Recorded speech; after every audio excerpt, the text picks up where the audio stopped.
कथा को आगे बढ़ाएंगे। इस छठे स्कंद की कथा में हमने अभी तक क्या समझा है? हमने जब पांचवें स्कंद के आखिरी अध्याय में देखा था कि बहुत सारे नरक हैं और उनका बहुत विस्तार से वर्णन किया गया, और फिर उसके बाद हमने देखा कि किस प्रकार से परीक्षित महाराज ने पूछा शुकदेव से कि कैसे इन नरकों से बचा जा सकता है। तो उन्होंने सारे उपाय बताए और अंत में हरि नाम के बारे में बताया, और फिर हरि नाम कितना महत्वपूर्ण है इसको समझाने के लिए उन्होंने एक बहुत अच्छा उदाहरण दिया, और वो था एक कथा के माध्यम से अजामिल का। और उन्होंने ये बताया कि हरि नाम में कितनी शक्ति है। हमने पिछले सत्र में देखा कि किस प्रकार से वैष्णव अपराध इस हरि नाम पे बहुत बड़ा जो है दुष्प्रभाव डालते हैं, और हरि नाम का जो महिमा है वो कम हो जाती है, उसका जो लाभ है वो हमें नहीं मिल पाता है। तो हमने देखा कि नर्क से बचने का उपाय हरि नाम है, लेकिन हरि नाम के साथ अगर कोई वैष्णव अपराध में लिप्त हो जाए तो उसका दुष्परिणाम उसे देखना पड़ता है जीवन में अपने, और हरि नाम पूर्ण रूपेण उस पर कार्य नहीं करता क्योंकि वो नाम के प्रति अपराध कर रहा है। अब हम आज देखेंगे कि वैष्णव अपराध में भी जो सबसे बड़ा अपराध है वो है गुरु के प्रति अवज्ञा या गुरु के प्रति किया गया अपराध, जाने अनजाने दोनों में। और इसका दुष्परिणाम क्या होता है जीवन में, तो ये बहुत ही महत्वपूर्ण सेशन है उन सब के लिए जो गुरु धारण करना चाहते हैं या जिन्होंने गुरु धारण किया हुआ है, उन सब के लिए जो भक्ति में प्रगति करना चाहते हैं उनके लिए, कि किस प्रकार से हमसे गुरु अवज्ञा होती है, उसके क्या गहरे कारण होते हैं। आज हम बहुत विस्तार से इस बारे में चर्चा करेंगे, तो इसलिए ध्यान से इस सत्र को सुनिए। हम बहुत ज़्यादा डीप में जाएंगे इस कॉन्सेप्ट में, और हम समझेंगे कि कैसे कैसे ये अपराध हमसे हुए हैं और कैसे हम इनसे छूट सकते हैं।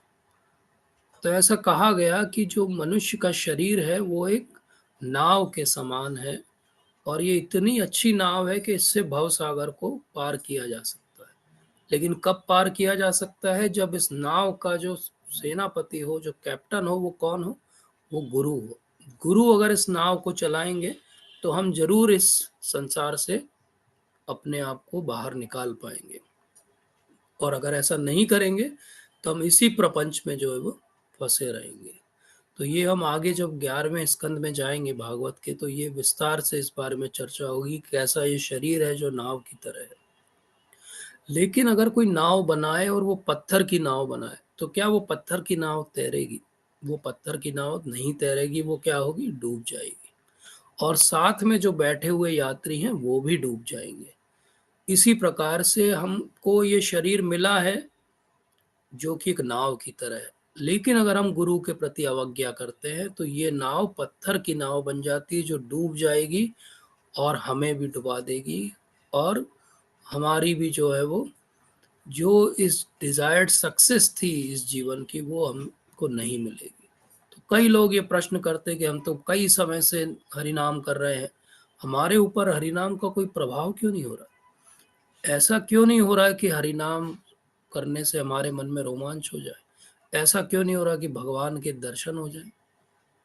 इस सब के पीछे कारण है अपराध जो हम हरिनाम के प्रति करते हैं।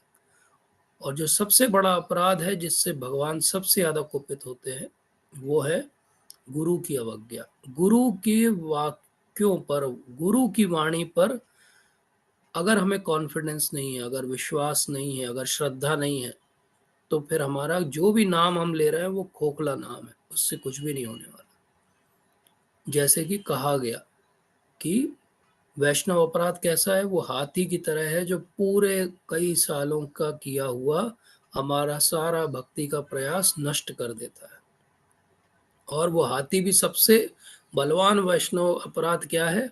गुरु की प्रति की गई अवज्ञा है। ये गुरु अवज्ञा का हाथी जो है वो पूरी तरीके से हमारे भक्ति के सारे प्रयासों को समाप्त कर देता है, क्योंकि हम कहते हैं कि तादेरा चरण सेनी भक्त सनेवास, जन्मे जन्मे होय यही अभिलाष। तो एक तरफ हम ये गाते हैं और ये मंशा रखते हैं, और दूसरी तरफ हम गुरु की वाणी सुनते ही नहीं है। हम में से कितने लोग हैं जो गुरु की बात को सुनते हैं? सुनने का मतलब मेरा ये बिल्कुल नहीं कि आप मानना चालू कर दो, मैं तो अभी केवल सुनने की बात कर रहा हूँ। हम में से कितने लोग हैं जो रोज प्रभुपाद को सुनते हैं?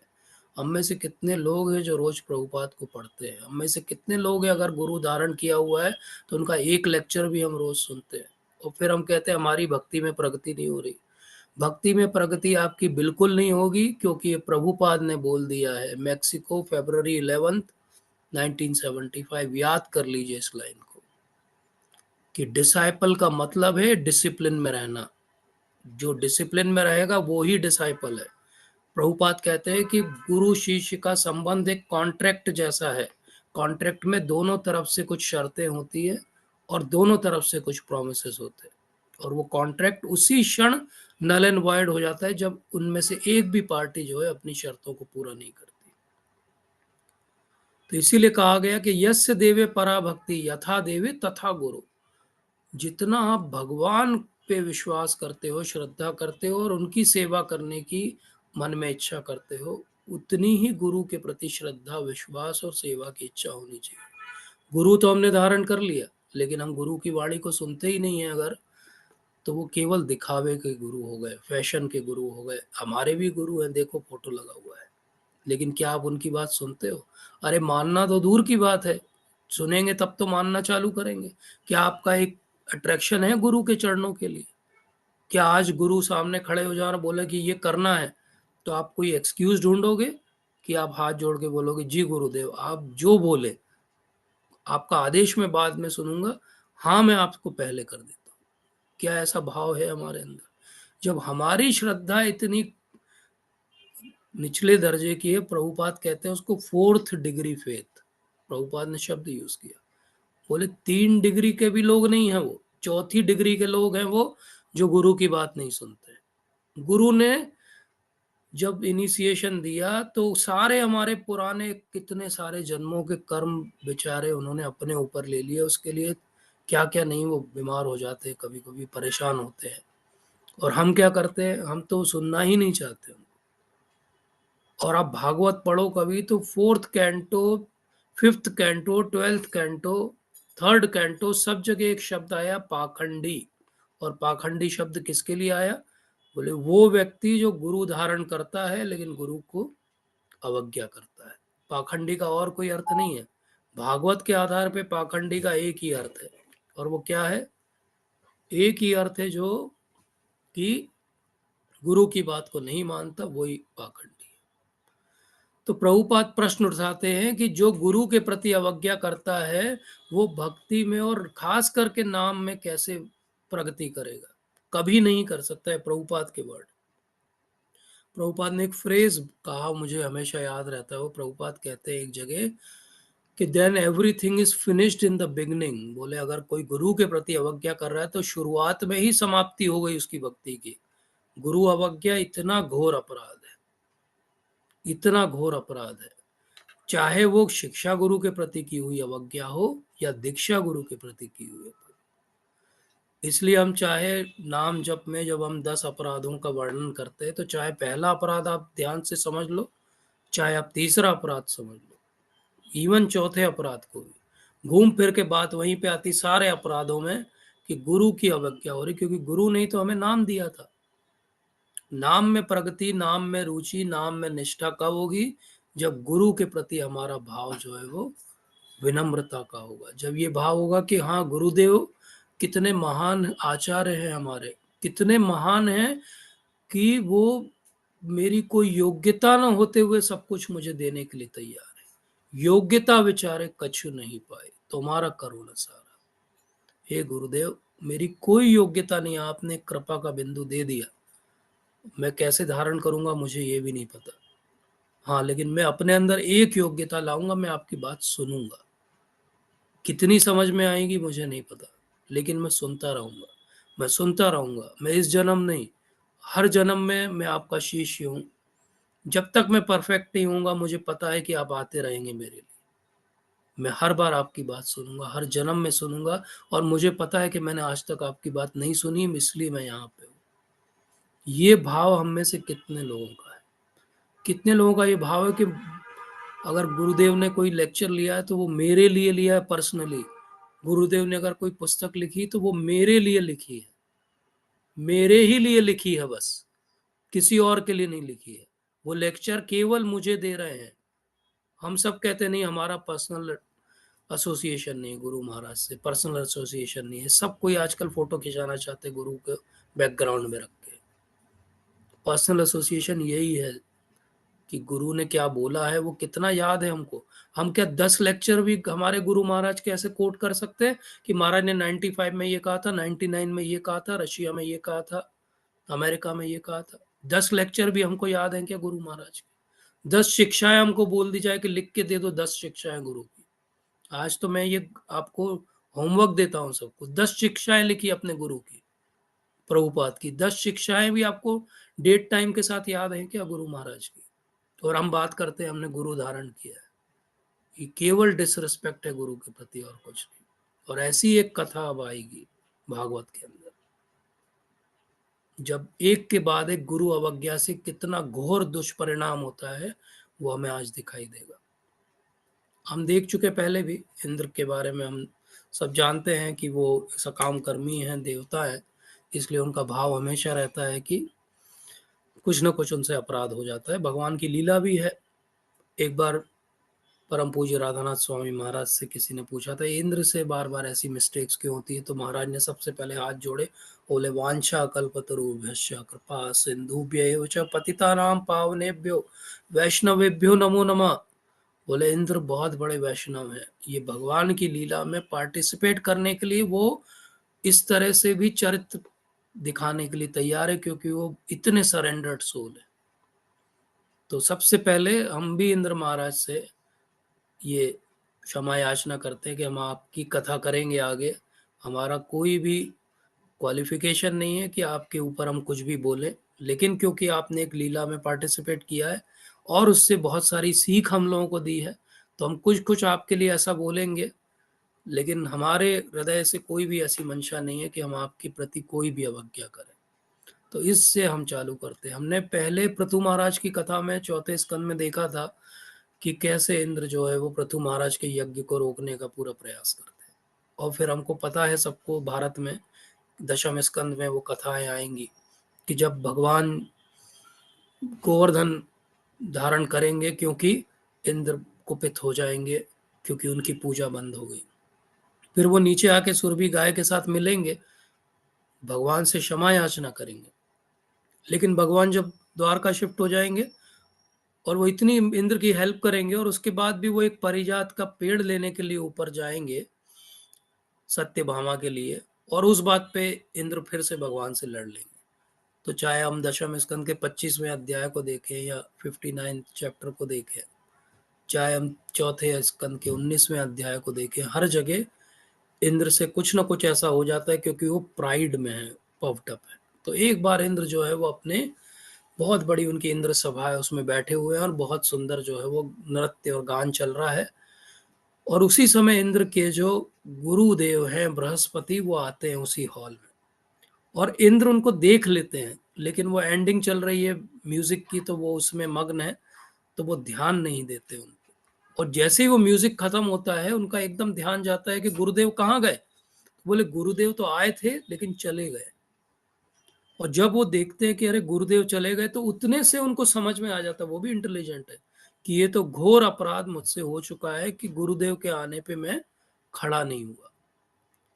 तो हमेशा जब भी कोई ब्राह्मण से, वैष्णव से, अपने गुरु महाराज से, शिक्षा गुरु से, दीक्षा गुरु से हमारा भेंट हो, सामना हो, तो तुरंत हमें प्रणिपात करना चाहिए, प्रणाम करना चाहिए, और तुरंत हमें खड़ा होना चाहिए रिस्पेक्ट में। ऐसा नहीं करना चाहिए कि आराम से हम अपने सिंहासन पे बैठे रहें और वो आके खड़े होके हमसे बात करें। तो अब क्या हुआ, वो सारे देवताओं को बुलाते हैं, इंद्र बोलते हैं कि वो तो चले गए। तो बोले चले गए तो क्या हो गया, कौन सी बड़ी बात है, आ जाएंगे वापस। तो इंद्र बोलते हैं यही तो प्रॉब्लम है ना तुम लोगों की, तुम लोगों के साथ रह रहे कि मेरी भी बुद्धि ऐसी हो जाती है। बोले वो मेरे गुरुदेव हैं, अब वो नहीं आएंगे, मैं उनको जानता हूँ। तो एक सीनियर रहता है वहां पे, वो बोलता है कि इतना सब क्यों पूछ रहे हो, आप जाओ गुरुदेव के वहां पे, चले जाओ और देख लो, दर्शन कर लो उनके निवास पे। तो वो जाते हैं वहां पे, गुरुदेव वहीं अंदर क्या कर रहे हैं, ध्यान में बैठे हुए। और इंद्र बाहर आके उनके शिष्यों से पूछते गुरुदेव हैं क्या। बृहस्पति है क्या? बोले हाँ हाँ अंदर बैठे हैं गुरुदेव। बोले उस कमरे में, उस गुफा में जाइए, मिल लीजिए उनसे। तो वो जाते हैं अंदर, तो क्या होता है, गुरुदेव तब तक इनको कुछ शिक्षा देना चाहते हैं, इसलिए वहीं से वो अंतर ध्यान हो जाते हैं। जब वो अंदर जाते हैं इंद्र, तो वहां गुरुदेव नहीं है। ये बाहर आके वो शिष्यों से कहते हैं कि अरे वहां तो गुरुदेव नहीं मिले। तो बोले थे तो वहीं। अब इंद्र समझ जाते हैं कि ये तो बहुत बड़ा अपराध हो गया, और गुरुदेव इस पे कुपित हो गए। वो दौड़े दौड़े अपने सारे देवताओं के साथ ब्रह्मा जी के पास जाते हैं, और ब्रह्मा जी कहते हैं कि अब तो तुमने बहुत बड़ी मिस्टेक कर दी। बोले एक समय था जब दानवों ने अपने गुरुदेव का अपमान किया था, और इसलिए वो हार गए थे। बोले लेकिन उससे उन्होंने बहुत सबक सीखा है, और आजकल वो शुक्राचार्य जी की बहुत अच्छी सेवा करते हैं, और उनको बहुत सारी विद्याएं भी मिल रही। वो बोले तुमने अभी अपराध कर दिया, गुरु अवज्ञा, अब तुमको कोई नहीं बचा सकता, अब तुम्हारा ये पूरा ऐश्वर्य जो है वो क्षण में नष्ट हो जाए। और जब आप इस बात को पढ़े भागवत में, तो आपको प्रभुपाद की वो वाणी याद आना चाहिए कि फिनिश्ड इन द बिगनिंग, शुरू में ही समाप्त हो जाएगा अगर गुरु के प्रति अवज्ञा हो गई। तो अब ब्रह्मा जी कहते हैं अब तो तुम हार ही जाओगे, सब चला ही जाएगा, अब कुछ करना है तो तुम्हें गुरु धारण करना पड़ेगा। लेकिन बृहस्पति तो अंतर ध्यान हो गए, अब वो नहीं मिलने वाले। तुम ऐसा करो, एक त्वष्ट है, उनके पुत्र है विश्वरूप, उनके पास जाओ। वो तुमसे आयु में छोटे हैं, लेकिन बहुत अच्छी उनके पास विद्याएं हैं, लेकिन उनके साथ थोड़ी सी प्रॉब्लम है। बोले वो त्वष्ट के पुत्र हैं, लेकिन साथ में वो उनकी माता जो है वो असुरों की तरफ से आती है, तो थोड़ा उनका लगाव जो है 1/3 उस तरफ भी है। तो विश्वरूप के 3 सर हैं बोले, और उसको तुम्हें सहन करना पड़ेगा।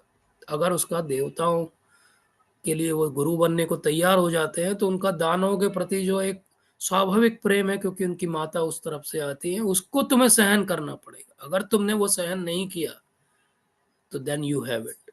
ब्रह्मा जी पहले ही वार्निंग दे देते हैं। अब ये सब देवता जो है वो इंद्र के साथ चले जाते हैं वहां पे। अब देखिए, ये सकाम कर्मी का भाव है। सकाम कर्मी का भाव क्या है? मेरा ऐश्वर्य, मेरा धन, मेरी संपदा, मेरी फैसिलिटीज चली जाए अगर, तो मैं किसी को भी प्रणाम करने के लिए तैयार हूं। वो बस मुझे वापस मिल जाए, चाहे वो मुझसे उम्र में छोटा, चाहे वो आधा दानव हो, उससे कोई फर्क नहीं पड़ता। तो ये सब पहुंच जाते हैं, और उसकी लल्लो चप्पू करने लगते हैं, हाथ पैर जोड़ने लगते हैं, बस आप ही महान हो, आपसे महान कोई भी नहीं है। अब उस समय विश्वरूप जो है वो कुछ अपने यज्ञ वज्ञ की तैयारी कर रहे थे। तो वो बोलते हैं अरे मैं तो एक छोटा सा ब्राह्मण हूँ, मेरी माता तो दानवों की तरफ से आती है, आप तो सब देवता हो, और मैं तो आपसे उम्र में छोटा हूँ, मैं क्या करूंगा आपके लिए। तो ये बिल्कुल लौट जाते हैं उसके, नहीं नहीं आप ही हमारे गुरु बन सकते हो, ब्रह्मा जी ने कहा। अब क्योंकि विश्वरूप जो है त्वष्ट, और उनकी माता जो है दानवों की तरफ से आती है, तो थोड़ा डाउट तो रहता है, लेकिन इंद्र फिर भी पीछे पड़े रहते हैं कि बोले आपको तो सारे एथिकल मॉरल कोड्स पता है, आपको सारे वेद पता है, आप हमें पता है कि आप जब हमारे गुरु बनेंगे तो आप अच्छा ही करेंगे हमारे लिए, और इसलिए मैं चाहता हूँ कि आप हमारे गुरु बने। और हाथ जोड़ लेते हैं जब इंद्र, तो विश्वरूप को उनका गुरु बनना पड़ता है। वो कहते हैं कि ठीक है, मैं जूनियर हूँ, लेकिन मैं करूँगा आपके लिए, जो मेरे से प्रयास होगा मैं करूँगा। तो इस प्रकार से बहुत फ्लैटरिंग जब होती है, तो विश्वरूप तैयार हो जाते हैं। लेकिन विश्वरूप तैयार होते समय ये कहते हैं कि नॉर्मली मैं, इतना मेरा बैकग्राउंड है, लेकिन फिर भी मैं नॉर्मली पैसे के लिए कार्य नहीं करता हूँ। बोले पैसे के लिए जो ब्राह्मण कार्य करते हैं वो बहुत ही नीच प्रवृत्ति के लोग होते हैं। पैसे के लिए ब्राह्मणों को कार्य नहीं करना चाहिए, मतलब सैलरी पे ब्राह्मणों को कार्य नहीं करना चाहिए, जो दान मिले उस पर प्रसन्न रहना चाहिए। लेकिन फिर भी अब आप बड़े बड़े गवर्नर्स हो, इतने सारे प्लैनेट्स चलाते हो, कॉस्मिक पूरा एडमिनिस्ट्रेशन है, और आपके गुरु आपसे कुपित है और दर्शन नहीं दे रहे हैं, तो ठीक है, मैं तब तक के लिए आपका गुरु बनने के लिए तैयार हूं। मैं आप लोगों को एक प्रकार की विशेष विद्या दूंगा, जिससे आप जो है वो लड़ाई में हारेंगे नहीं, और आपका शरीर की हानि नहीं होगी। और बोले इसका नाम है नारायण कवच। ये बहुत पावरफुल मंत्र है जो मेरे पिता ने मुझे सिखाया है, और इस प्रकार से वो नारायण कवच देते हैं। अब ये नारायण कवच वाला चैप्टर अगर आप पढ़ेंगे, तो आपको समझ में आएगा कि नारायण कवच कुछ भी नहीं है, क्या है, भगवान के नाम है।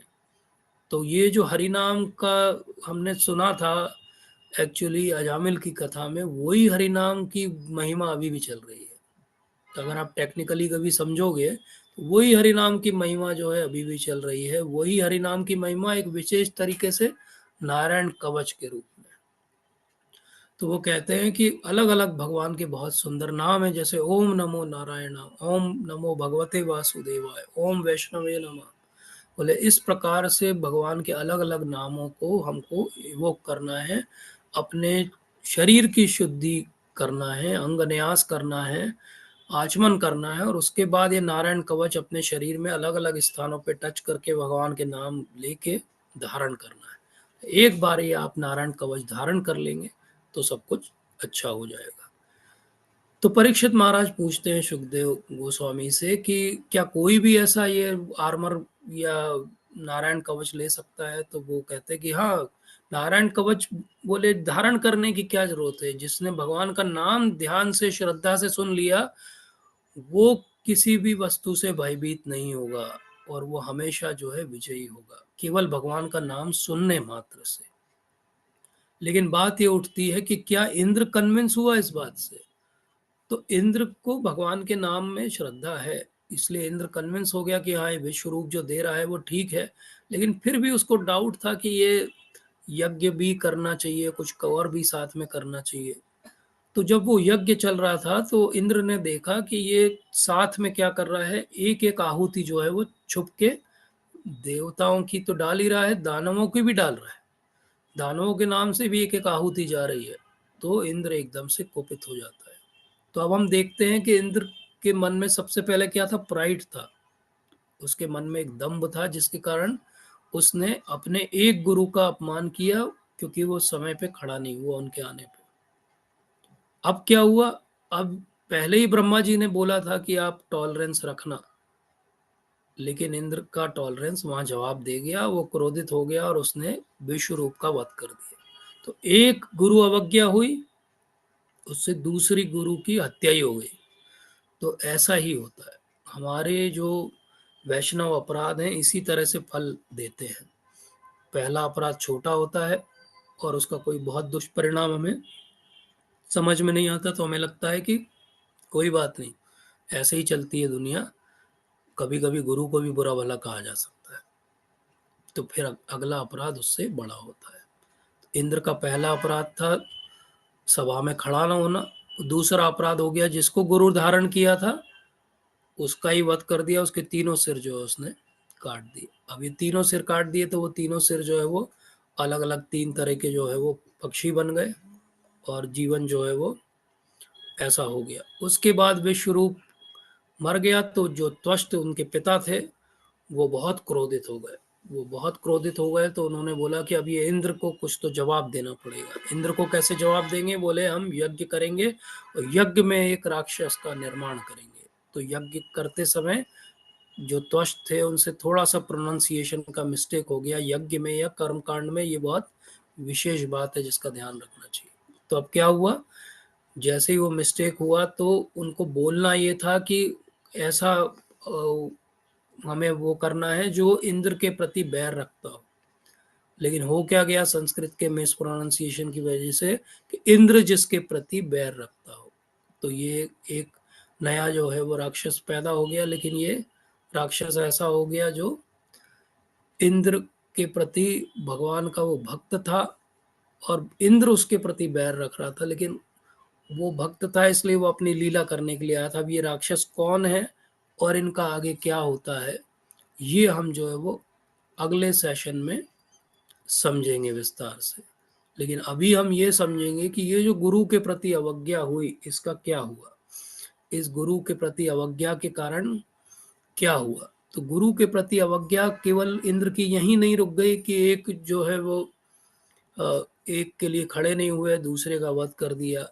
अब आगे जब उन्होंने देखा कि अब कुछ और नहीं हो सकता है, और वो त्वष्ट जो है वो बहुत बड़ी तपस्या में लगे हुए हैं, तो इधर इन्होंने भी प्रयास किया कि हम भी बचने का कुछ उपाय करें।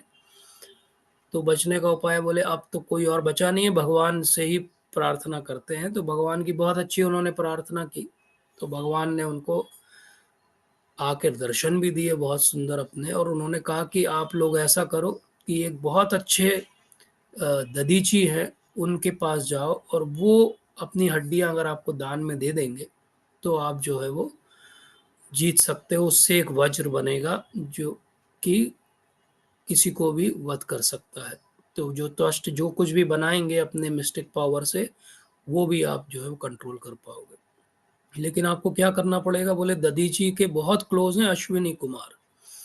अश्विनी कुमारों के साथ जाके दधीची से मिलना पड़ेगा।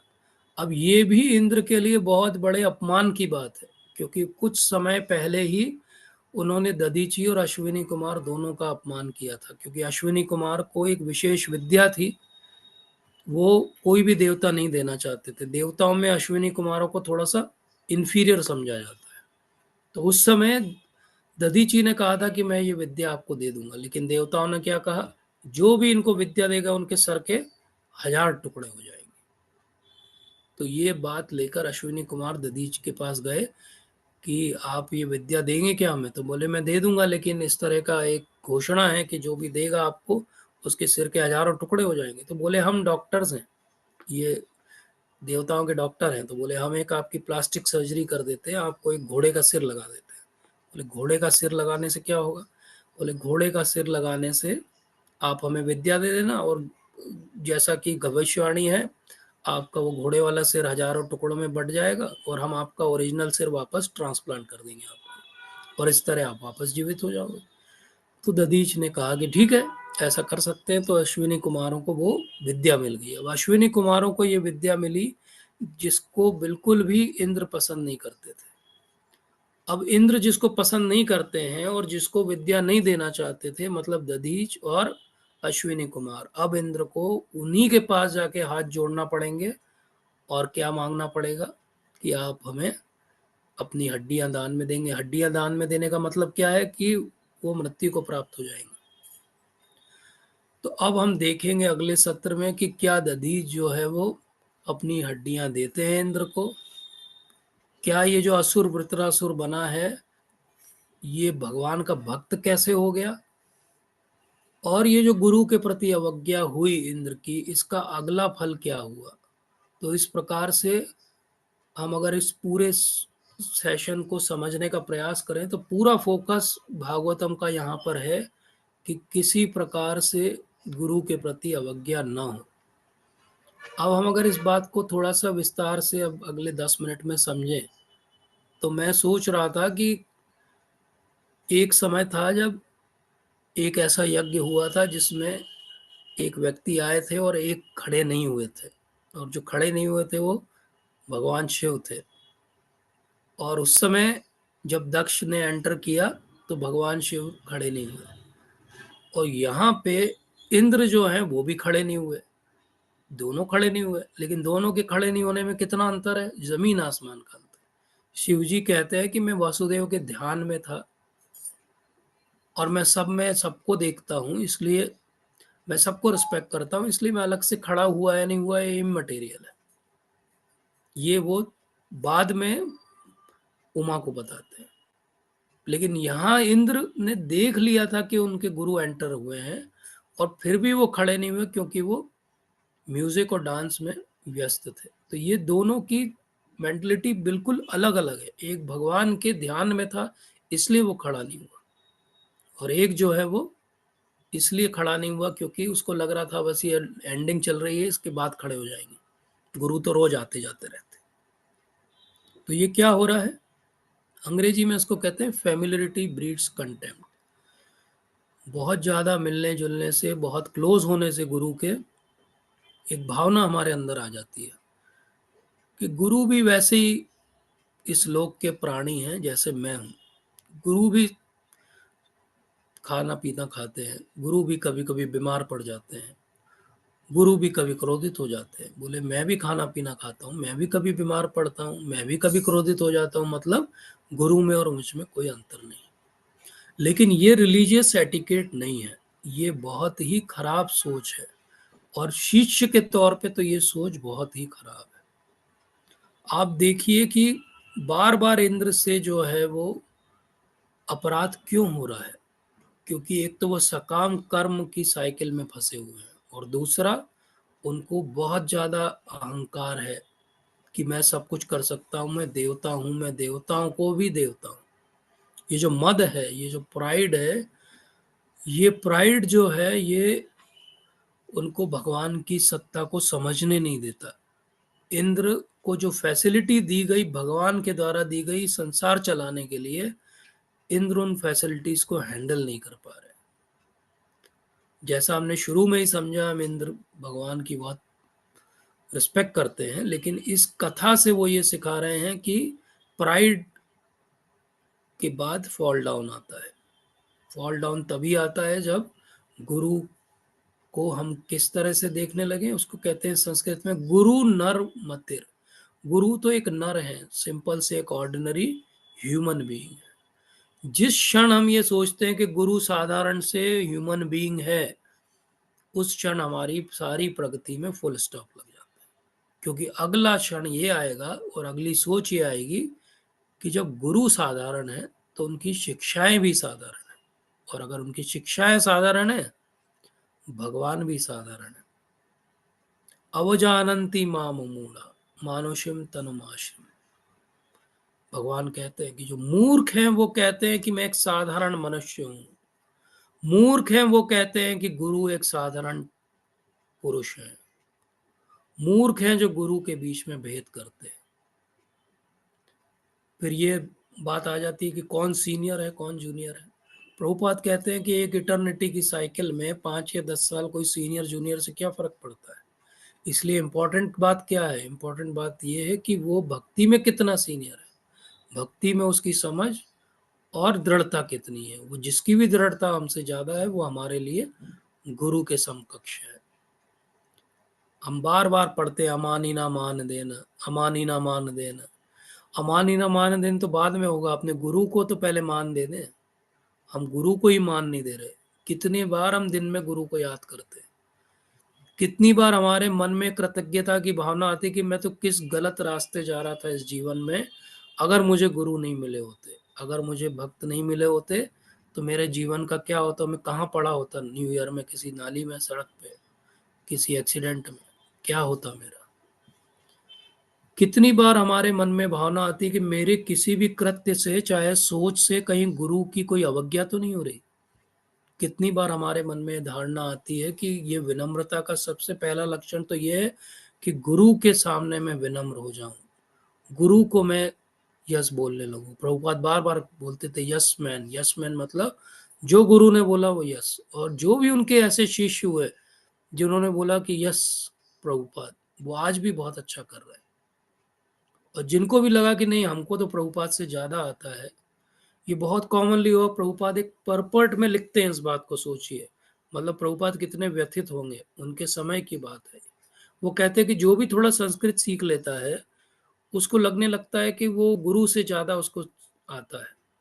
और आप कभी पढ़ें या रिसर्च करें तो आपको पता चलेगा कि जिन जिन ने संस्कृत का काम किया और संस्कृत सीखी बहुत, वो प्रभुपाद की कृपा से दूर होते गए, उनसे अपराध होते गए, और अब वो कहीं निक्के नहीं रहे।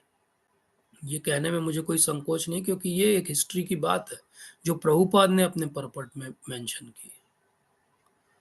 इसलिए प्रभुपाद कहते हैं कि ये जो सोसाइटी है, वो अमेरिका का उदाहरण देते हैं। आप वो तात्पर्य पढ़िए जरूर, इन्हीं 3 चैप्टर्स में से अमेरिका का उदाहरण देते हैं। बोले अमेरिका में जो लोग पैदा हो रहे हैं, बोले चौथी क्लास के लोग हैं, मतलब चौथी क्लास में पढ़ने वाले नहीं है, चौथी कैटेगरी के लोग हैं, फोर्थ क्लास पीपल। और फिर वो एक लाइन और आगे बढ़ के कहते, बोले नहीं ये तो सब वर्ण शंकर हैं, ये तो फिफ्थ क्लास के लोग। बोले 4 में आते नहीं है ये, 4 जो हमारे वर्ण आश्रम है, बोले उससे बाहर हैं, 5वीं कैटेगरी के लोग हैं, जिनको एक्चुअली वेदांतिक सोसाइटी में कुछ गिना ही नहीं जाएगा, आउटकास्ट हो जाएंगे वो। और ये प्रभुपाद ने परपट लिखे 70s में। और आज जो हाल इंडिया का है वो यही है जो 70s में अमेरिका का था। तो आज हमारे यहाँ भी जो पैदा हो रहे हैं, वो चाहे नाम में कुछ भी हो उनके आगे सरनेम, लेकिन कर्मों में और सोच में सब फिफ्थ क्लास लोग हैं, जो चारों वर्ण आश्रम से बाहर हैं। इसलिए वो कैसे सीखेंगे कि गुरु का जो है वो एक्चुअली आदर कैसे किया जाता है। इंद्र में तो कम से कम ये था कि जैसे ही गुरु वहां से अंतर ध्यान हुए, इंद्र ने तुरंत दिमाग लगाया अपना कि कुछ करना पड़ेगा।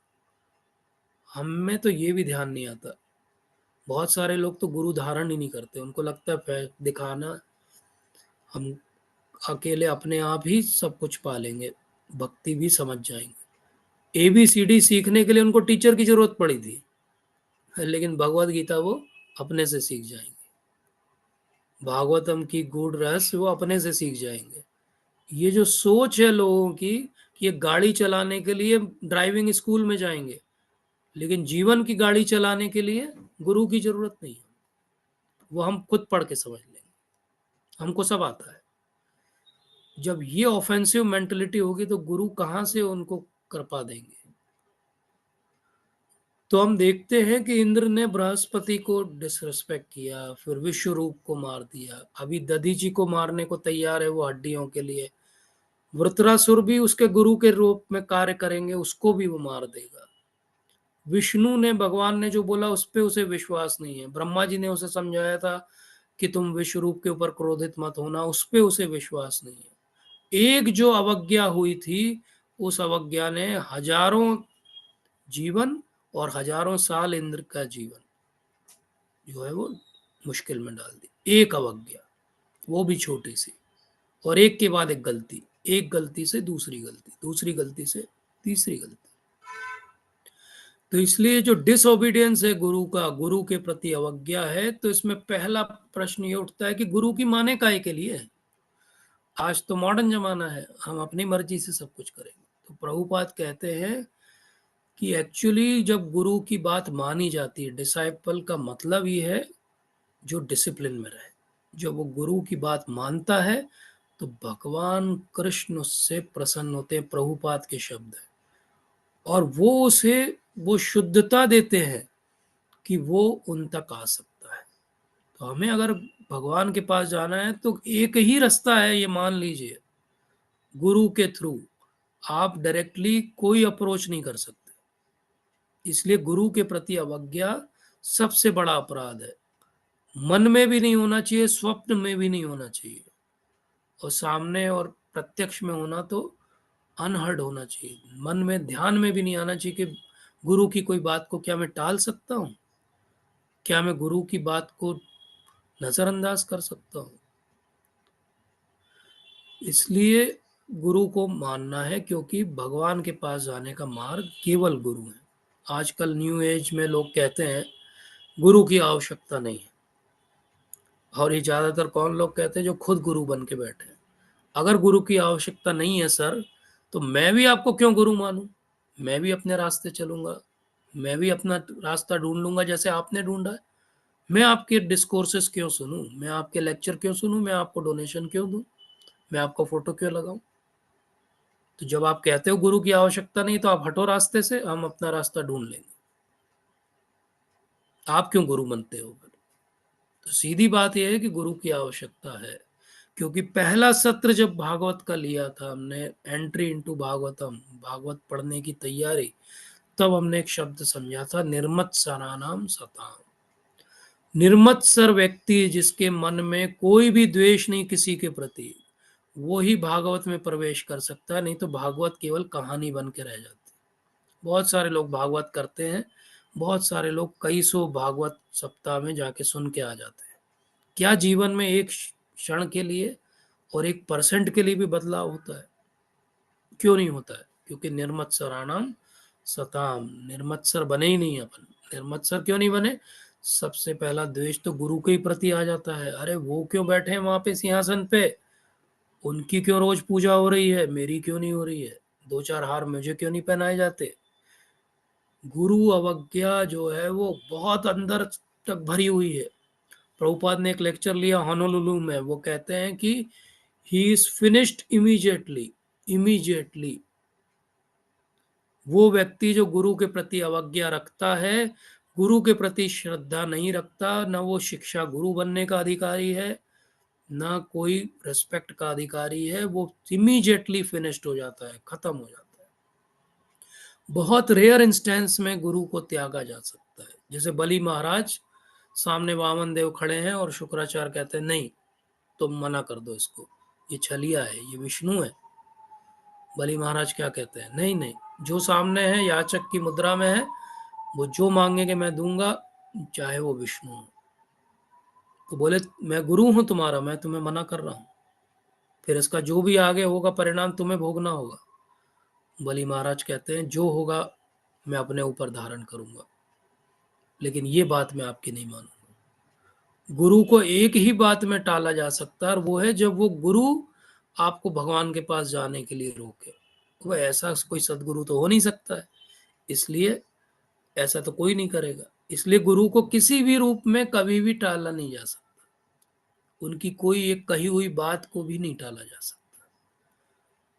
आप में से जिनको भी आगे पढ़ने की इच्छा हो, चैतन्य चरितामृत आदि लीला में 12वें अध्याय में बहुत अच्छा प्रभुपाद ने एक परपट लिखा है, और बड़ी ऐसी बात लिखी जो नॉर्मली डिस्कस नहीं की जाती। वो कहते हैं कि जब भक्ति सिद्धांत सरस्वती ठाकुर महाराज, मतलब श्रीला प्रभुपाद के गुरुदेव, इस धरती से चले गए, तो बोले दो ग्रुप बन गए अलग अलग, और दोनों ने बोला कि ये प्रॉपर्टी हमारी है, वो प्रॉपर्टी हमारी है।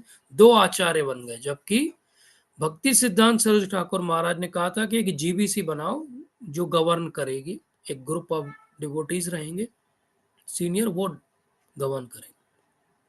काम की बात प्रभुपाद उस तात्पर्य में क्या बताते हैं, वो ये बताते हैं कि बोले ये दोनों फ्रैक्शंस जो है, इनके सारे जो कार्य किए गए वो असार हो गए। असार संस्कृत में कहते हैं यूजलेस को। बोले ये यूजलेस क्यों हो गए, बोले एक, इनको हमारे गुरुदेव की कोई अथॉरिटी नहीं थी, क्योंकि गुरुदेव ने तो कहा था जीबीसी बनाओ, ग्रुप ऑफ डिवोटीज रन करेंगे सिस्टम को। और दूसरा, बोले इन्होंने गुरुदेव की सबसे बड़ी जो शिक्षा थी कि प्रचार कार्य करना, वो ही छोड़ के क्या करने लगे, ये मठ हमारा है, ये कमरा हमारा है, ये व्यक्ति हमारा है, इसी में लड़ने लगे। कोर्ट केस चल रहे हैं, बोले अभी तक। प्रभुपाद लिखते हैं उस्ताद पर, और वहां काम की बात लिखते, वो कहते कि मैं या हम इन दोनों में से किसी ग्रुप को बिलोंग नहीं करते। बोले हमने वो कार्य उठाया जो इन दोनों ने छोड़ दिया था, और वो क्या था, प्रचार करना। बोले जब हमने वो प्रचार का कार्य उठाया, तो हमारे गुरुदेव की हमारे ऊपर ऐसी कृपा हुई कि हम इतने सक्सेसफुल हो गए। तो भगवान किस पर कृपा करते हैं, भगवान उस पर कृपा करते हैं जिस पर गुरुदेव की कृपा दृष्टि हो जाती है, जिसको गुरुदेव की कृपा की एक बिंदु मिल जाती है। प्रभुपाद एक लेक्चर में समझाते हैं कि भगवान कह रहे हैं द्वितीय अध्याय में भगवत गीता के, व्यवसायत्मिका बुद्धि रखो, व्यवसायत्मिका बुद्धि रखो, फिक्स्ड अप इंटेलिजेंस होनी चाहिए। बोले क्या है वो फिक्स्ड अप इंटेलिजेंस, बोले वो फिक्स्ड अप इंटेलिजेंस एक ही बात है बस, और वो क्या है, गुरु के प्रति फिक्स्ड अप रहो। गुरु को कपड़ों की तरह चेंज मत करो। गुरु एक धारण किया है तो समर्पित हो जाओ उनकी हर बात। और हमने देखा इस्कॉन में भी जो गुरु के प्रति समर्पित रहे, वो बहुत अच्छे से भक्ति भी कर रहे हैं, बहुत अच्छे से प्रचार कार्य भी कर रहे हैं। और जिनको लगा कि नहीं गुरुदेव को क्या आता है, उनसे ज्यादा तो मुझे आता है, इसीलिए प्रभुपाद ने वो सेलिब्रेटेड बात कही थी 1976 में, कि जो भी थोड़ा सा संस्कृत सीख लेता है उसको लगता है मैं गुरु बनूंगा, इनको क्या आता है। और बोले जैसे ही वो ऐसा करता है, क्या होता है, उसके मन में एक भावना आ जाती है कि ही वॉन्ट्स टू किल गुरु। प्रभुपाद कहते हैं ये वर्ड, बोले I can kill Guru and I can become गुरु। और प्रभुपाद आखिरी लाइन बोलते हैं वहां पर, देन ही इज फिनिश्ड, खत्म हो गया वो, उसकी भक्ति उसी क्षण खत्म हो जाती। जब जब प्रभुपाद इस बात पे चर्चा करते, चाहे आप उनके रूम कन्वर्सेशन पढ़ो, चाहे आप उनके लेक्चर सुनो, चाहे तात्पर्य सुनो, प्रभुपाद बहुत क्लियर और ब्लंट है, इसीलिए मैं भी बहुत क्लियर और ब्लंट बात कर रहा हूँ।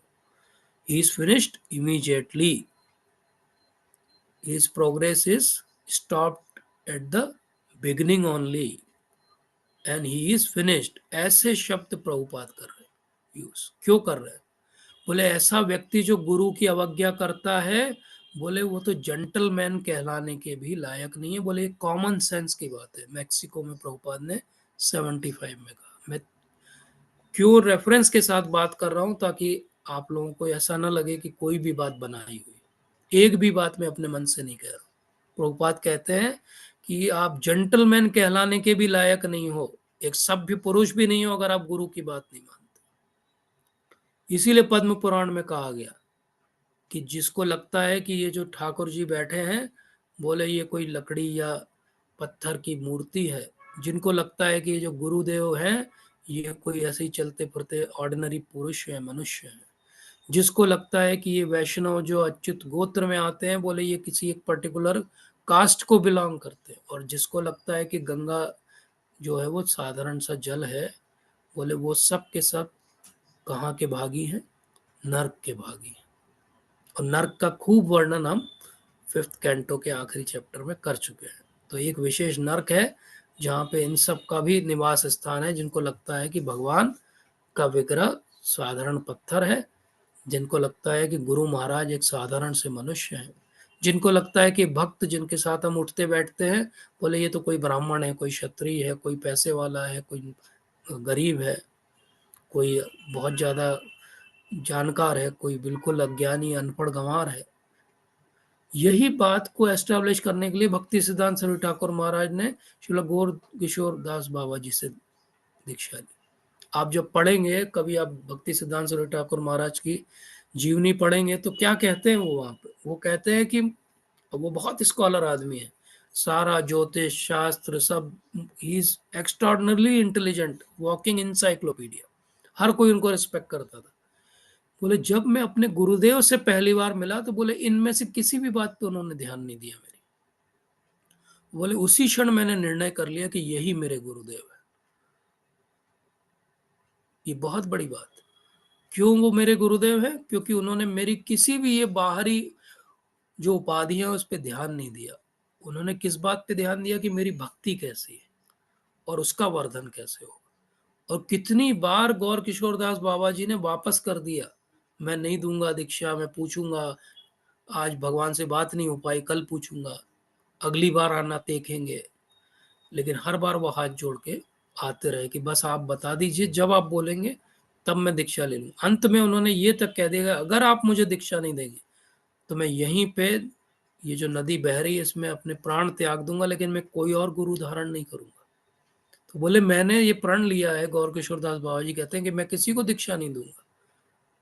बोले वो आपको निर्णय करना है, लेकिन मैं तो किसी और से दीक्षा नहीं लूंगा। ये जब भाव गौर किशोर दास बाबा जी ने सरेंडर का, शरणागति का देखा, तो उन्होंने बोला कि ठीक है, मैं अपनी जो प्रण है उसको तोड़ता हूं, मैं तुम्हें दीक्षा दूंगा। तो इसलिए गुरु महाराज के पास जब हम जाएं तो प्रभुपाद की इन बातों का ध्यान रखें। जब हम गुरु धारण कर लें या धारण करने वाले हों तो जीवन भर प्रभुपाद की इन बातों का ध्यान रखें। इस कथा को याद रखें कि गुरु के प्रति की हुई अवज्ञा कितनी भारी पड़ सकती है। हमारी पूरी भक्ति की जितनी प्रगति है उसको वो नष्ट कर सकती है। इमीडिएट प्रभुपाद के शब्द। इसलिए गुरु के प्रति क्या भाव रखना चाहिए? तत्विधि प्रणिपाते न परिप्रश्ने न सेवया उपदेक्ष्यन्ति ते ज्ञानम ज्ञानिना तत्वदर्शन। तो वो तत्वदर्शी है हमारे गुरु महाराज। हम कितने भाग्यशाली, हमको कोई ठगने वाले गुरु नहीं मिले हैं, हमको तत्वदर्शी गुरु मिले हैं। क्या करना है? कुछ भी तो नहीं करना है, प्रणिपात करना है, अगर कोई प्रश्न है तो प्रश्न करना है, और नहीं तो सेवा करना है। क्या सेवा करवाते हैं गुरुदेव? क्या वो पर्सनली कुछ कह रहे हैं हमको? वो इतना ही कहते हैं कि प्रचार करो, अपना भरसक प्रयास करो, भक्ति में बने रहो। इतनी सी बात तो कहते हैं हमारे गुरु महाराज, और हमारे सारा गुरु वर्ग यही कहता है। हमारा भाव क्या होना चाहिए? यहाँ पे ये भी ध्यान रखना चाहिए कि हम सबके अलग अलग गुरु भी हो सकते हैं एक ही वैष्णव संप्रदाय में, लेकिन गुरु तत्व एक ही है। हमारा भाव ये होना चाहिए कि सब गुरु एक ही है। ऐसा भी नहीं होना चाहिए कि मेरे गुरु भाई मेरे हैं और बाकी गुरु और गुरु भाई पराए हैं। सब वही गुरु तत्व है, सबके प्रति समभाव। जब हम कहते हैं कि एक जो ज्ञानी पुरुष होता है वो सबके प्रति समभाव रखता है, भगवत गीता में कहा गया। और हम जो वैष्णव हैं हम वो गुरुओं के प्रति भी समभाव न रख पाए, तो ये कौन सा हमारा भाव हुआ? इसलिए ये भी बहुत बड़ी अवज्ञा है कि मेरे गुरु अच्छे हैं और आपके गुरु के साथ ये प्रॉब्लम है। कई बार बहुत सारी चीज़ें इंटरनेट पे बहुत लोगों के लिए बहुत कुछ लिखी गई है, ज़्यादातर उसमें से जो है त्रुटिपूर्ण ढंग से प्रस्तुत की गई हैं, कुछ पुरानी बातें हैं। और अगर हम वहीं पे फंसे रहेंगे गुरु की किसी एक बात को सुन के पढ़ के, वो एक लाइन हमारी समझ में आज नहीं आ रही है और इसलिए हम गुरु के प्रति ऐसा भाव रखेंगे, तो वो हमारी बहुत बड़ी अवज्ञा हो गई। जिन्होंने हमारे सारे कर्म अपने ऊपर ले लिए, हम उनको शरणागत भी नहीं हो पाए, हम उनको थैंकफुल भी नहीं हो पाए, हम उनको रोज सुन भी नहीं पाए, पढ़ भी नहीं पाए जीवन में अपने, तो क्या किया हमने? तो प्रभुपाद इसीलिए कहते हैं कि वो ऐसा व्यक्ति तो जेंटलमैन कहलाने के लायक भी नहीं है, भद्र पुरुष भी नहीं है। क्योंकि भद्र पुरुष भी अगर कोई किसी पे कृपा कर दे तो जीवन भर उसको याद करता रहता, गाता रहता, अरे वो बड़े भले मानुस थे, उन्होंने कितना कर दिया हमारे लिए। अरे कोई किसी के लिए क्या करेगा, एक जीवन के लिए करेगा। गुरु महाराज ने तो हमारे आगे के पूरे जीवनों के लिए और शाश्वत काल के लिए कर दिया। और फिर भी हमारा भाव क्या है? अरे ठीक है, चलता है, बिजनेस है, ये भी दुकान खोले हुए हैं। ये जो भाव है लोगों का, यही भारत के पतन का कारण है। भारत का पतन उसी दिन आरंभ हुआ था, आप हिस्ट्री पढ़िए, जिस दिन गुरुओं को, गौ माता को और ब्राह्मणों का अपमान होना आरंभ हुआ था। उसके बाद जो भगवान ऐसे कुपित हुए हैं भारत से, तो आज भी वही दशा हमारी चली जा रही है। तो इसलिए अपने सजातीय वैष्णवों का संग करिए, अपने गुरु महाराज के प्रति इतना प्रेम भाव जागृत करिए। अब किसी के प्रति प्रेम भाव कब जागृत होता है? जब हम उसके बारे में सुनते हैं। तो खूब सुनिए गुरु महाराज को, इतना सुनिए कि बस उनकी बात ही आपके मन में आए। इतना सुनिए कि कोई अगर शंका रहे तो आपको ऐसा लगे कि वो ही अपनी आवाज में आपको आंसर दे रहे हैं कि हाँ, फला लेक्चर में प्रभुपाद ने बोला तो है, इसका आंसर ये है। गुरु महाराज ने ये क्वेश्चन का ये वाला आंसर दिया था ना। क्या हमको ऐसा आंसर याद आता है एक बार भी? जिस दिन ऐसा हमको आंसर याद आने लगेगा, तब हमने गुरु की वाणी को अपने अंतःकरण में धारण किया। अन्यथा केवल दिखावे के लिए एक माला मिली है जिसको हम घुमा रहे हैं, एक्सरसाइज है वो उंगलियों की, उससे ज़्यादा कुछ भी नहीं होने वाला। तो इसी बात के साथ में आज का सत्र अंत करते हैं। ये सारी बातें मैंने अपने लिए भी कही हैं और प्रैक्टिकली मैंने अपने लिए ही कही हैं। आप में से कोई भी अगर इसमें किसी भी एक भी बात से व्यथित हुआ हो तो मैं क्षमा प्रार्थी हूँ। वांछा कल्पतरुभ्यश्च कृपा सिन्धुभ्येव च पतितानां पावनेभ्यो वैष्णवेभ्यो नमः। हरे कृष्ण। अगर किसी का कोई प्रश्न है, शंका है, तो ले सकते हैं। माता जी कुछ कहना चाहती हैं? हरे कृष्ण प्रभु जी। जी माता जी, हरे कृष्ण। रामचरितमानस के भी उत्तर कांड में जो है वो काकभूषुंडी जी ने अपना जब स्टोरी बताई तो स्टार्ट यहीं से हुई है कि उन्होंने गुरु अवज्ञा की हुई, मतलब उनसे, और उनको शंकर जी ने श्राप दिया जी, बिल्कुल सही। कि और वो मंदिर में बैठे हुए पाठ कर रहे थे और उनके गुरु जो हैं वो शंकर की भक्ति बताते थे। वो अयोध्या से चले थे इसलिए वो राम जी की भक्ति, विष्णु जी की भक्ति करते। और जब गुरु आए उनके मंदिर में तो वो नहीं खड़े हुए हैं, इतनी अवज्ञा हुई उनसे। हम्म, और वो मतलब उनको मन से भी नहीं चाहते थे कि ये बार बार मुझे आ, शंकर जी की भक्ति शंकर बताते। जी की भक्ति बताते हैं। हाँ, पर गुरु ने ही उनको जो है वो रुद्राष्टक है उसमें गुरु ने ही भक्त मतलब रुद्राष्टक के थ्रू शंकर जी को प्रसन्न करके और फिर उनसे उस उनके जो श्राप का था वो थोड़ा उसको कम किया कि भाई इसको स्वेच्छा से शरीर बदलता बने और जो चाहे मतलब बिना कष्ट के, शरीर कष्ट के, ये अपना शरीर त्याग के नई योनि में जिसमें जाना चाहे वो जा सकते हैं। तो इस इसलिए फिर वो तरह काग काक के रूप पुष्प। में है। हाँ जी, हाँ। नहीं, उन्होंने काक के रूप में ईश्वर प्रभु का, उनकी इच्छा थी ना राम के बाल रूप का दर्शन करने की। हाँ जी जी, वो तो बहुत हमने सुंदर पार्ट है वो। बहुत सुंदर दूर उत्तरकांड दूर का से वो आता है। बालकनी में देखते रहते हैं भगवान को। हम्म। इसलिए फिर उन्होंने वो अपना स्वरूप नहीं छोड़ा क्योंकि अच्छा, उस, हाँ उसी स्वरूप उसी, में फिर वो काग भूषुंडी रामायण जी जी, हाँ, का लास्ट वर्णन में करते भी। रहते हैं। हाँ,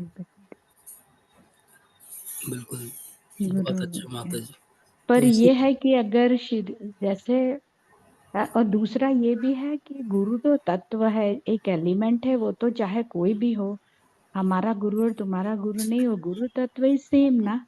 यस, तो यस, हम उसको वेरी। जो अपने गुरु को शरीर के रूप में देखते हैं, ये सबसे बड़ी हमारी हाँ, ये मतलब साधारण पाप है। मनुष्य के रूप सर्व में, हाँ। सर्व सबसे बड़ा पाप ये कि हम गुरु को शरीर के रूप में देखते हैं। तो और यही वो गुरु ज़्यादा तब अवज्ञा होता है है। माता जी जब आप बहुत क्लोज़ रहते हो गुरु के। बहुत हाँ। क्लोज़ रहने में ये सबसे बड़ा डेंजरस पार्ट यही है कि फिर आप उनको हम्म। एक साधारण मनुष्य समझने लगते हो। ना, साधारण नहीं। जबकि वो एक कृपा का फ्लो है, उसका एक हम्म। मूर्तिमान रूप इस समय हमारे समय काल में वो एक शरीर धारण करके प्रकट हुए हमारे सामने। और हम्म। गुरु ना केवल एक तत्व हैं, गुरु नित्य भी हैं। अर्थात नित्य। हमारे जो गुरु हैं और हमारा जो उनसे संबंध है, प्रभुपाद कहते हैं कि जब तक हम्म। मेरा एक आखिरी शिष्य भी यहाँ धरती पे जन्म लेता रहेगा, मुझे बार-बार आना पड़ेगा और मैं आऊँगा। तो ये हम्म। गुरु की बहुत बड़ा उत्तरदायित्व भी है। ये हम्म। गुरु बनना भी अपने आप में बहुत बहुत बड़ी जो है रिस्पॉन्सिबिलिटी है। हम्म। प्रभुपाद एक बार कहते हैं, नॉर्मली वो इस बात तरह की बातें रिवील नहीं करते थे, लेकिन एक बार वो कहते हैं कि मुझे भगवान कृष्ण ने बुलाया और बोला कि आपको धरती पे जाना है। तो बोले मैंने रिफ्यूज़ कर दिया, बोले मैं नहीं जाऊँगा, मैं आपकी यहाँ सेवा में लगा हूँ, मैं क्यों जाऊँ वहाँ पर मृत्युलोक में। तो बोले नहीं, नहीं आपको जाना है, प्रचार करना पड़ेगा। फिर भी उन्होंने एक बार रिफ्यूज़ कर दिया, तो भगवान ने तीसरी बार उन्हें कहा कि ठीक है, आप जो भी करोगे उसमें आप अच्छा करोगे, बहुत सारे भक्त बनाओगे, इंस्पायर करोगे। तो फिर प्रभुपाद ने बोला अच्छा ठीक है, अब मैं जाऊँगा अगर आप कह रहे हैं तो। तो ये प्रभुपाद एक बार रिवील करते हैं कि इस तरह गुरु जो है वो वहीं से आते हैं हमें वापस ले जाने के लिए। चाहे वो कोई भी शरीर हम्म। धारण करके आएँ, कोई भी जन्म सदगुरु हो। जन्मांतर, हाँ। हाँ, कोई भी जैसे सदगुरु। हमारे गुरुदेव बताते हैं कि एक माता पिता आपके इस जन्म के हैं लौकिक, यस, और जी। गुरु आपका जन्म जन्मांतर, जिस भी आप योनि में रहेंगे वहां गुरु आपको वहाँ गुरु ध्यान रहेगा। रखेगा, आपकी बिल्कुल आपकी बिल्कुल, नजर आपके ऊपर रहेगा, और उसकी कृपा आपके ऊपर वहां पे भी होगी। वहाँ पे भी रहेगी। हाँ। चैत्य गुरु के रूप में भगवान हमारे हृदय में हैं, प्रभुपाद कहते हैं। दीक्षा हम्म। गुरु के रूप में जब वो हमें नाम देते हैं और नाम दे। शिक्षा गुरु के रूप में जब वो हमें शिक्षा देते हैं, तो जो भी उत्तम वैष्णव जिनसे हम इंस्पायर हो रहे हैं अपने जीवन में, उन हम्म। सबको उस लेवल पे हमें सोचना चाहिए और रिस्पेक्ट करना चाहिए। वो बहुत आवश्यक है भक्ति की प्रगति के लिए। हम्म। थैंक यू प्रभु जी। थैंक यू माता जी। तो आज हम ह- हरे कृष्ण प्रभु जी, जी। जी माता जी। प्रभु जी, मेरा प्रश्न दो है। जी माता एक ये है, जैसे किसी ने गुरु दीक्षा ले ली है, तो जैसे हमारे अ, दीक्षा में 4 नियम पालन, 16 माला जप, ये तो एक बेसिक चीज है। तो अगर कोई पर्सन माल और ध्यान पूर्वक जप करना, ये ज्यादा इंपॉर्टेंट है बजाय कि 16 माला करना। तो अगर कोई ध्यान पूर्वक जप नहीं कर रहा है, कई बार कर नहीं पाते, और फिर जब बहुत दिन नहीं कर पाते तो वो ये सोचने लगते हैं कि ठीक है, इतने दिन तो कर ही रहे थे, थोड़े और दिन हम ऐसे कर लेते हैं, फिर हम ध्यान पूर्वक करने लगेंगे, या कई बार उनकी मालाएं छूट जाती है। तो क्या ये भी गुरु अवज्ञा है? और बिल्कुल है सेकंड माता क्वेश्चन भी प्रभु जी मैं इसी में बता दे रही हूँ कि जैसे जी। एक लेक्चर में मैंने सुना था कि अगर वो गुरु के बेसिक इंस्ट्रक्शन का पालन नहीं करते, तो उनकी दीक्षा जो है वो ऑटोमेटिक नलीफाई हो जाती है। हाँ, नलीफाई हो जाती है। प्रभुपाद कहते हैं इस बात को कि एक कॉन्ट्रैक्ट है जिसमें दोनों तरफ के जो है टर्म्स कंडीशंस इन्वॉल्व हैं। अगर शिष्य अपने आचरण को शुद्ध नहीं कर रहा है, प्रयास नहीं कर रहा है और जानबूझ के गलती कर रहा है बार-बार, एक्सीडेंटल फॉल डाउन अलग बात है, कंडीशनिंग की वजह से फॉल डाउन अलग बात है, इंटेंशनल फॉल डाउन बहुत ही अलग बात है। वो तो हो गया कि नाम के बल पे आप जो है अपराध कर रहे हो। तो नाम के बल पे अगर कोई अपराध कर रहा है तो वो गुरु अवज्ञा है और उस गुरु की कृपा उसी क्षण इमीडिएटली स्टॉप हो जाती है। वो कॉन्ट्रैक्ट नल एंड वॉइड हो जाता है। जहाँ तो तक प्रभु जी ध्यान जैसे जी, कुछ कुछ डिफिकल्ट टाइम, मतलब जैसे भी, क्योंकि शायद जानबूझ के तो कोई भी ऐसा नहीं करना चाहेगा इंटेंशनली, लेकिन अगर नहीं कुछ टाइम माताजी उनका। होता है, जैसे कि आप पहले कंडीशनिंग के कारण करते हो, धीरे-धीरे वो कंडीशनिंग आपके इस जन्म में भी इतनी बलवान हो जाती है कि फिर आप जानबूझ के करने लगते हो। फिर आपको लगता है देखो कोई दुष्परिणाम तो हो नहीं रहा है, मतलब चल सकता है, ऐसे किया जा सकता है। तो धीरे-धीरे वो हैबिट या नेचर का हिस्सा बन जाती है। तो ये होता है, ये इसी को अवॉइड करना बहुत आवश्यक है। तो बहुत कॉन्शियस हमको होना चाहिए। कोई भी जो सीरियस है भक्ति में आगे बढ़ने के लिए, आपने जैसा कहा कि वो इंटेंशनली ऐसा नहीं करना चाहेगा। अगर इंटेंशनली नहीं है तो फिर भी उतनी चिंता की बात नहीं है, लेकिन कंडीशनिंग्स को भी तो इम्प्रूव करना पड़ेगा ओवर द टाइम। तो जैसे आपने कहा कि माला कर रहे हैं लेकिन ध्यान नहीं लग रहा है, तो क्या ये भी गुरु अवज्ञा है? तो हम जब गुरु महाराज के सामने हाथ फैलाते हैं और वो हमें हरि नाम देते हैं, तो अगर हम ऐसे बात करें मटेरियलिस्टिक लेवल पे, बोले हरि नाम तो हमको पहले से मालूम था, हरे कृष्णा मंत्र तो चैतन्य महाप्रभु ने पूरा जो है सीक्रेट ओपन करके रखा हुआ है, कोई ऐसा मंत्र तो उन्होंने हरि नाम दीक्षा में हमें दिया नहीं। तो गुरु ने फिर दिया क्या है हमको? गुरु ने उनका जो फेथ है उसको दिया है आपको संभाल के रखने के लिए और बढ़ाने के लिए। उन्होंने अपने जो नाम जप का उनका जो इतनी तपस्या का फल है उसका एक हिस्सा भाग हमें दे दिया है, जो कि बहुत बड़ी बात है। उस भाग को हमको सुरक्षित संभाल के रखने के लिए केवल नाम के प्रति निष्ठा चाहिए। और नाम की निष्ठा, जैसे हम जब 10 नाम अपराध कहते तो लास्ट में ये कहते हैं कि सारे नाम अपराधों की जननी क्या है? Inattentive chanting.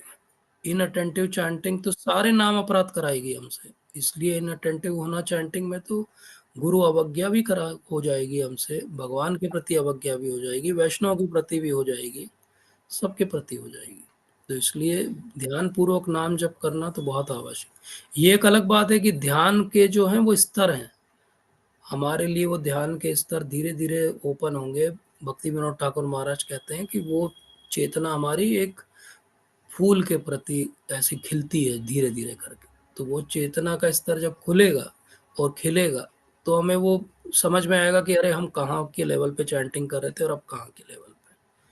लेकिन डेफिनेटली उसके लिए एंडेवर तो करना पड़ेगा, हमें अटेंटिव तो रहना पड़ेगा, उसका कोई भी और चारा नहीं है। और 16 माला तो करना पड़ेगा, 16 माला से नीचे तो हो ही नहीं सकता, क्योंकि गुरु के सामने हमने प्रण किया।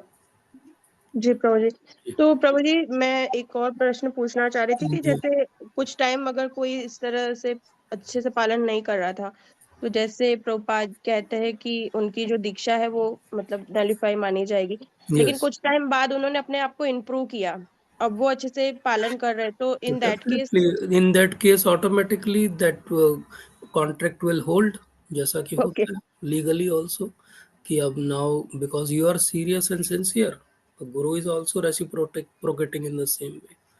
ये यथा माम प्रपद्यन्ते ताम सतैव भजाम्यहम्, भगवान भी ऐसे ही रेसिप्रोकेट करते हैं हम सबके साथ जैसा हम चाहते हैं। तो इसलिए हम जितना लेवल पे सिंसियर होते जाएंगे, और वो सिंसियरिटी बेसिकली बहुत अंदर हृदय की आपके गुरु महाराज के बीच की बात है, वो बहुत सीक्रेट बात है। वो आपको पता है कि आप कितने सिंसियर हो उनके लिए, और वो महाराज को पता है।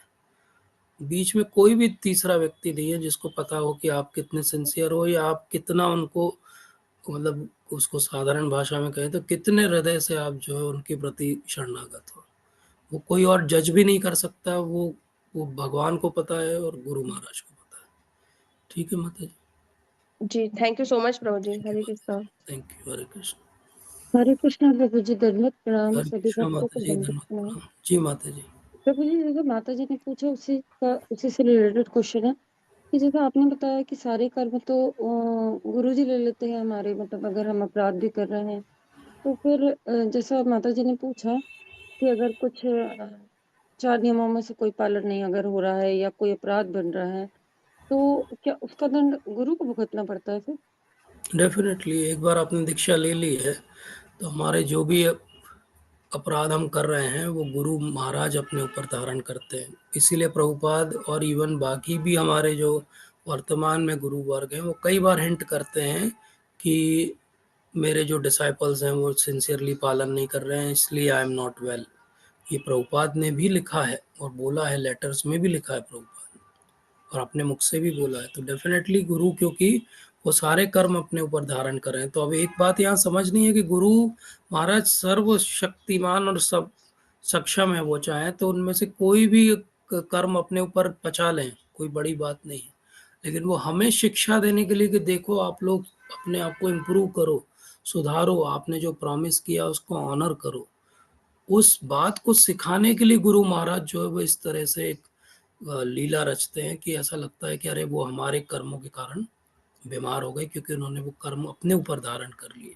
इसमें जी कोई प्रभु शक नहीं और 1% भी डाउट नहीं करना चाहिए कि हमारे सारे कर्म गुरु महाराज ने ले लिए हैं। इसमें कोई भी डाउट नहीं है। जब तक हम सिंसियर बने रहेंगे तो वो कॉन्ट्रैक्ट वैलिड रहेगा। प्रभु जी, जैसे उन्होंने अपराध हमारे ले लिए, तो फिर जो मतलब गलतियां हो रही हैं हमारी, उनके दंड वो भुगत रहे हैं, यस। तो तो फिर कितना सीरियस होना चाहिए हमें? तो फिर कृपा नष्ट कैसे हुई प्रभु जी? किस चीज की कृपा?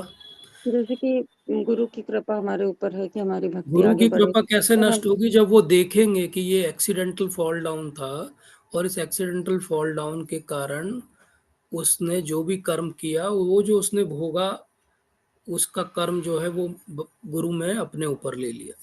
अब वो एक्सीडेंटल फॉल डाउन को हमने भोगा और हमने उस एक्सीडेंटल फॉल डाउन में जो भी थोड़ा बहुत रस था उसको रेलिश किया, और वो धीरे धीरे हमारी हैबिट बन गई कि अब तो हम इसी तरह से गिरते रहेंगे, क्योंकि हरिनाम तो है, वो हमें संभालता रहेगा और हमारे सारे कर्मों को देखते रहेंगे गुरु महाराज। तो अगर इस इंटेंशन से हम जिस दिन भी नाम के बल पे और गुरु के बल पे अपराध करने लगेंगे, उस दिन जी गुरु प्रभु, महाराज की कृपा चली जाएगी।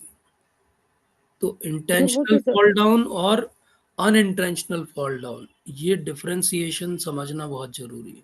तो प्रभु जी, सब फिर वो कोई दंड तो गिरेगा। हमको ही। जैसे कोई बच्चा चलना सीखता है तो कोई एक दिन में चलना नहीं सीखता, कोई साइकिल चलाता है तो एक दिन में नहीं सीख जाता। हम सब गिरते हैं और खड़े हो जाते हैं और फिर चलते हैं।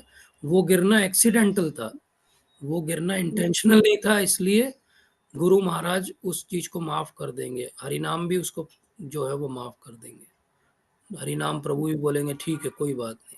लेकिन कहीं हम जानबूझ के अपने एंजॉयमेंट के लिए जब 4 नियमों को ब्रेक करेंगे, तो उस टाइम गुरु महाराज जो है वो तुरंत अपनी कृपा को उसी क्षण रोक देंगे, इमीडिएटली प्रभुपाद कहते हैं।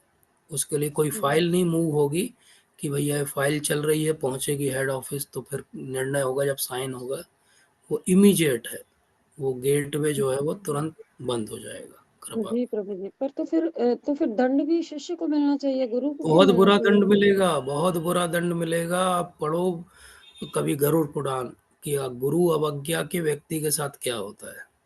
इतना जी बुरा दंड प्रभु, है नरकों में कि उसका वर्णन, मतलब इतना डर है कि बोले गुरु धारण करना कितना रिस्पॉन्सिबिलिटी का काम है।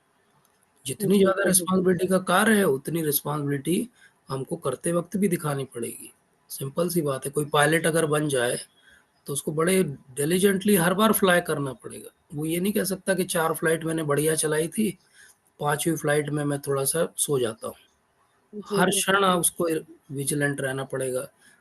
जैसे कोई ट्रेन का लोको पायलट हो तो उसको कितना विजिलेंट रहना पड़ेगा। वो एक 10 मिनट भी अगर सो जाएगा तो मिसअप हो सकता है, या हम ही खुद जी अपनी गाड़ी ड्राइव करें और सो जाएं तो क्या होगा।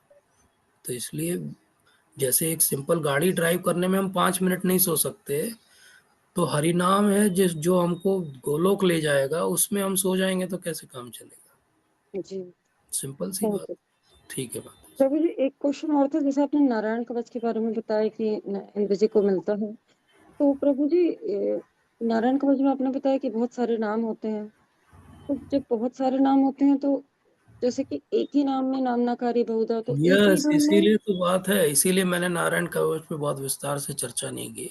इवन प्रभुपाद के तात्पर्य भी आप पढ़ेंगे, और इवन ये क्वेश्चन परीक्षित महाराज भी पूछते हैं सुखदेव महाराज से कि इतने सारे नाम, तो वो बोलते हैं कि नहीं, एक नाम में विश्वास हो तो बहुत है, बोले इतने सारे नाम की आवश्यकता नहीं। एक नाम आपको अभय प्रदान कर सकता है। जी प्रभु मैं तो जी, उसमें एक बात जोड़ देता हूँ कि प्रभुपाद का जो नाम है वो अभय चरणारविंद भक्ति वेदांत स्वामी शिल प्रभुपाद है। प्रभुपाद का जी नाम ही वो अभय प्रदान कर देता है, कुछ और की आवश्यकता ही नहीं है। पर नारायण जी, कवच देवताओं को दिया जा रहा है क्योंकि वो सकाम हम्म कर्मी है। तो उनको हम्म बहुत सारा कुछ ऐसा कॉम्प्लिकेटेड जब बताया जाएगा तो वो बड़े विश्वास से करते हैं उसको, जैसा कि होता है नॉर्मली। अगर मैं बहुत सिंपल सी बात बोलूँ, बस हरि नाम करो सब अच्छा हो जाएगा, तो आप बोलोगे अरे यार ये तो सबको पता है, कुछ नया बताइए। तो मैं आपको बोलूँ नहीं, नॉर्थ साइड में ऐसे नेक रख के 90 डिग्री पे इस तरह से आंखें आधी बंद आधी खुली, पूरा ध्यान भुवों के ऊपर, सांस अंदर बाहर, अंदर ले तो हरे बोले, बाहर छोड़े तो राम बोले। अब आपको लगेगा वाह ये सही व्यक्ति है। जी ऐसा लगता है दुनिया में, यही तो सब कर रहे हैं लोग। यही सबसे तो लोगों की दुकानदारियां चल रही हैं। तो तो इस राम प्रभु जी वो रक्षा तो स्तोत्र देवता भी थे, ऐसे और ही। जैसे अब उनको फिर इंद्र को सूकर की योनि मिल गई, तो वो उसमें भी खुश हो जाते हैं प्रभु जी, क्योंकि माया से बन गए वो, तो उस सूकर की योनि यस, में भी तो खुश है। हमारा तो भी तो वही हाल है। हम भी कभी ब्रह्मा थे जब नीचे गिरे थे, हम भी कभी इंद्र थे। हम आज खुश है ना अपने जो भी काम कर रहे हैं उसमें, और जी बड़े प्रभु एंजॉय कर रहे हैं। बोले हमारी भी बहुत प्रतिष्ठा है समाज में। अरे जी भाई आप प्रभु एक बार इंद्र भी थे, उसके पहले ब्रह्मा भी थे। तो वही हम्म। होता है, आप जिस शरीर में रहते हो उतनी चेतना आपकी रहती है, इसलिए उसमें आप प्रसन्न रहते हो। जी प्रभु जी। ठीक। तो वो थैंक यू प्रभु जी। प्रभु जी एक और थोड़ा छोटा सा ये क्वेश्चन था, बताइए। जैसे आपने बताया कि संस्कृत में गड़बड़ी हो गई थी, जैसे वो हम्म। तपस्या कर रहे थे, तो यज्ञ तो गड़बड़ी होने से मतलब उसका प्रभाव ही अलग हो गया। तो हम लोग जो राम जप कर रहे हैं, बाई चांस अगर कुछ गलत निकलता है, कृष्ण ही हाँ, नेम जो है वो भी प्रभुपाद से पूछा वापस। गया था ये प्रश्न। श्रील प्रभुपाद ने इसका उत्तर ये दिया कि वो जो गड़बड़ी है वो कर्म कांड का हिस्सा है।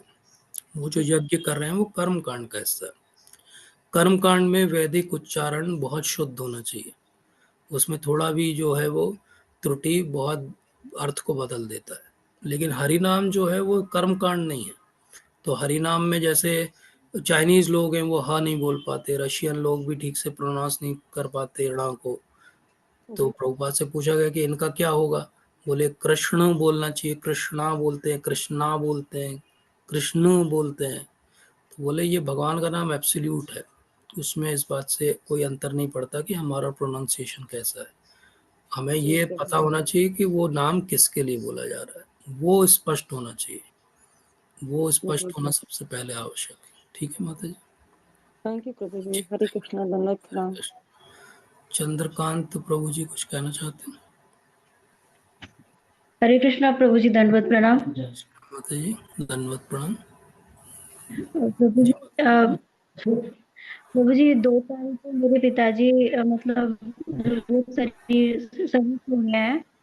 तो आपसे और सबकी ड्यूटी मतलब रिक्वेस्ट है कि मतलब आगे की जर्नी उनकी अच्छी रहे। आपसे जी भी माता जी, प्लीज। हम सब हरे कृष्ण कृष्ण कृष्ण कृष्ण हरे हाँ, हरे हरे हरे, हरे राम। हरे राम हरे हरे राम राम राम, राम हरे राम हरे। हरे हरे। हम सब प्रार्थना करते हैं कि उनका आगे का जीवन उन्हें भक्ति मिले और गुरु धारण करे, और उनका जीवन बहुत अच्छा भक्तिमय रहे, वैष्णव उचित व्यवहार रहे। ये प्रार्थना है भगवान से, और उनके जो भी गुरु होंगे जहाँ भी, उनसे भी। ठीक है माता जी। जी, थैंक हरे कृष्णा प्रभु जी, दंडवत प्रणाम। यू, धन्यवाद, प्रणाम। कोई और प्रश्न है? नहीं तो मैं आग्रह करूंगा नंद नंदन प्रभु जी से। वो हमें द्वितीय स्कंद का जो हमने फर्स्ट सेशन लिया था उसको हमें समराइज करके अगले 10 मिनट्स में बताएंगे प्रभु जी।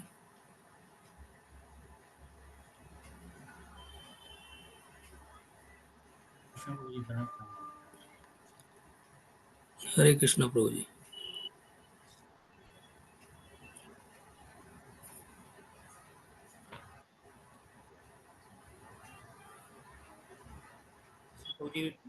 आपकी आवाज बहुत धीरे आ रही प्रभु जी, माइक के पास रहना पड़ेगा आपको।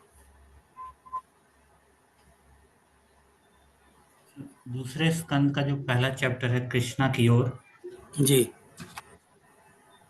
इसमें गुरु जी जो प्रथम सत्र में जो पढ़े थे कि भागवतम एक अमल पुराण है, क्योंकि यहाँ पे किसी प्रकार का भी कैटा धर्म की या चीटिंग रिलीजन की चर्चा नहीं हुई है। तो इसमें भागवतम कैसी है, इस क्वेश्चन से हम लोग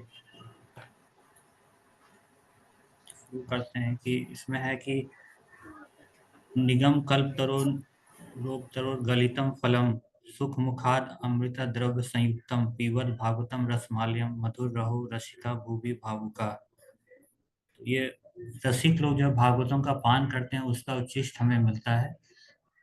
शिला प्रभुपाद जी जो है यहाँ जो तात्पर्य लिखते हैं वही उनका रियलाइजेशन या उच्छिष्ट है जो कि हमें मिलता है। तो यहाँ पे क्वेश्चन है कि भागवतम हमारे लिए क्यों महत्वपूर्ण है, और और ये हमें यहाँ से कैसे बाहर निकलना है, ये हमें भागवतम के आधार पे ही हमें जान सकते हैं।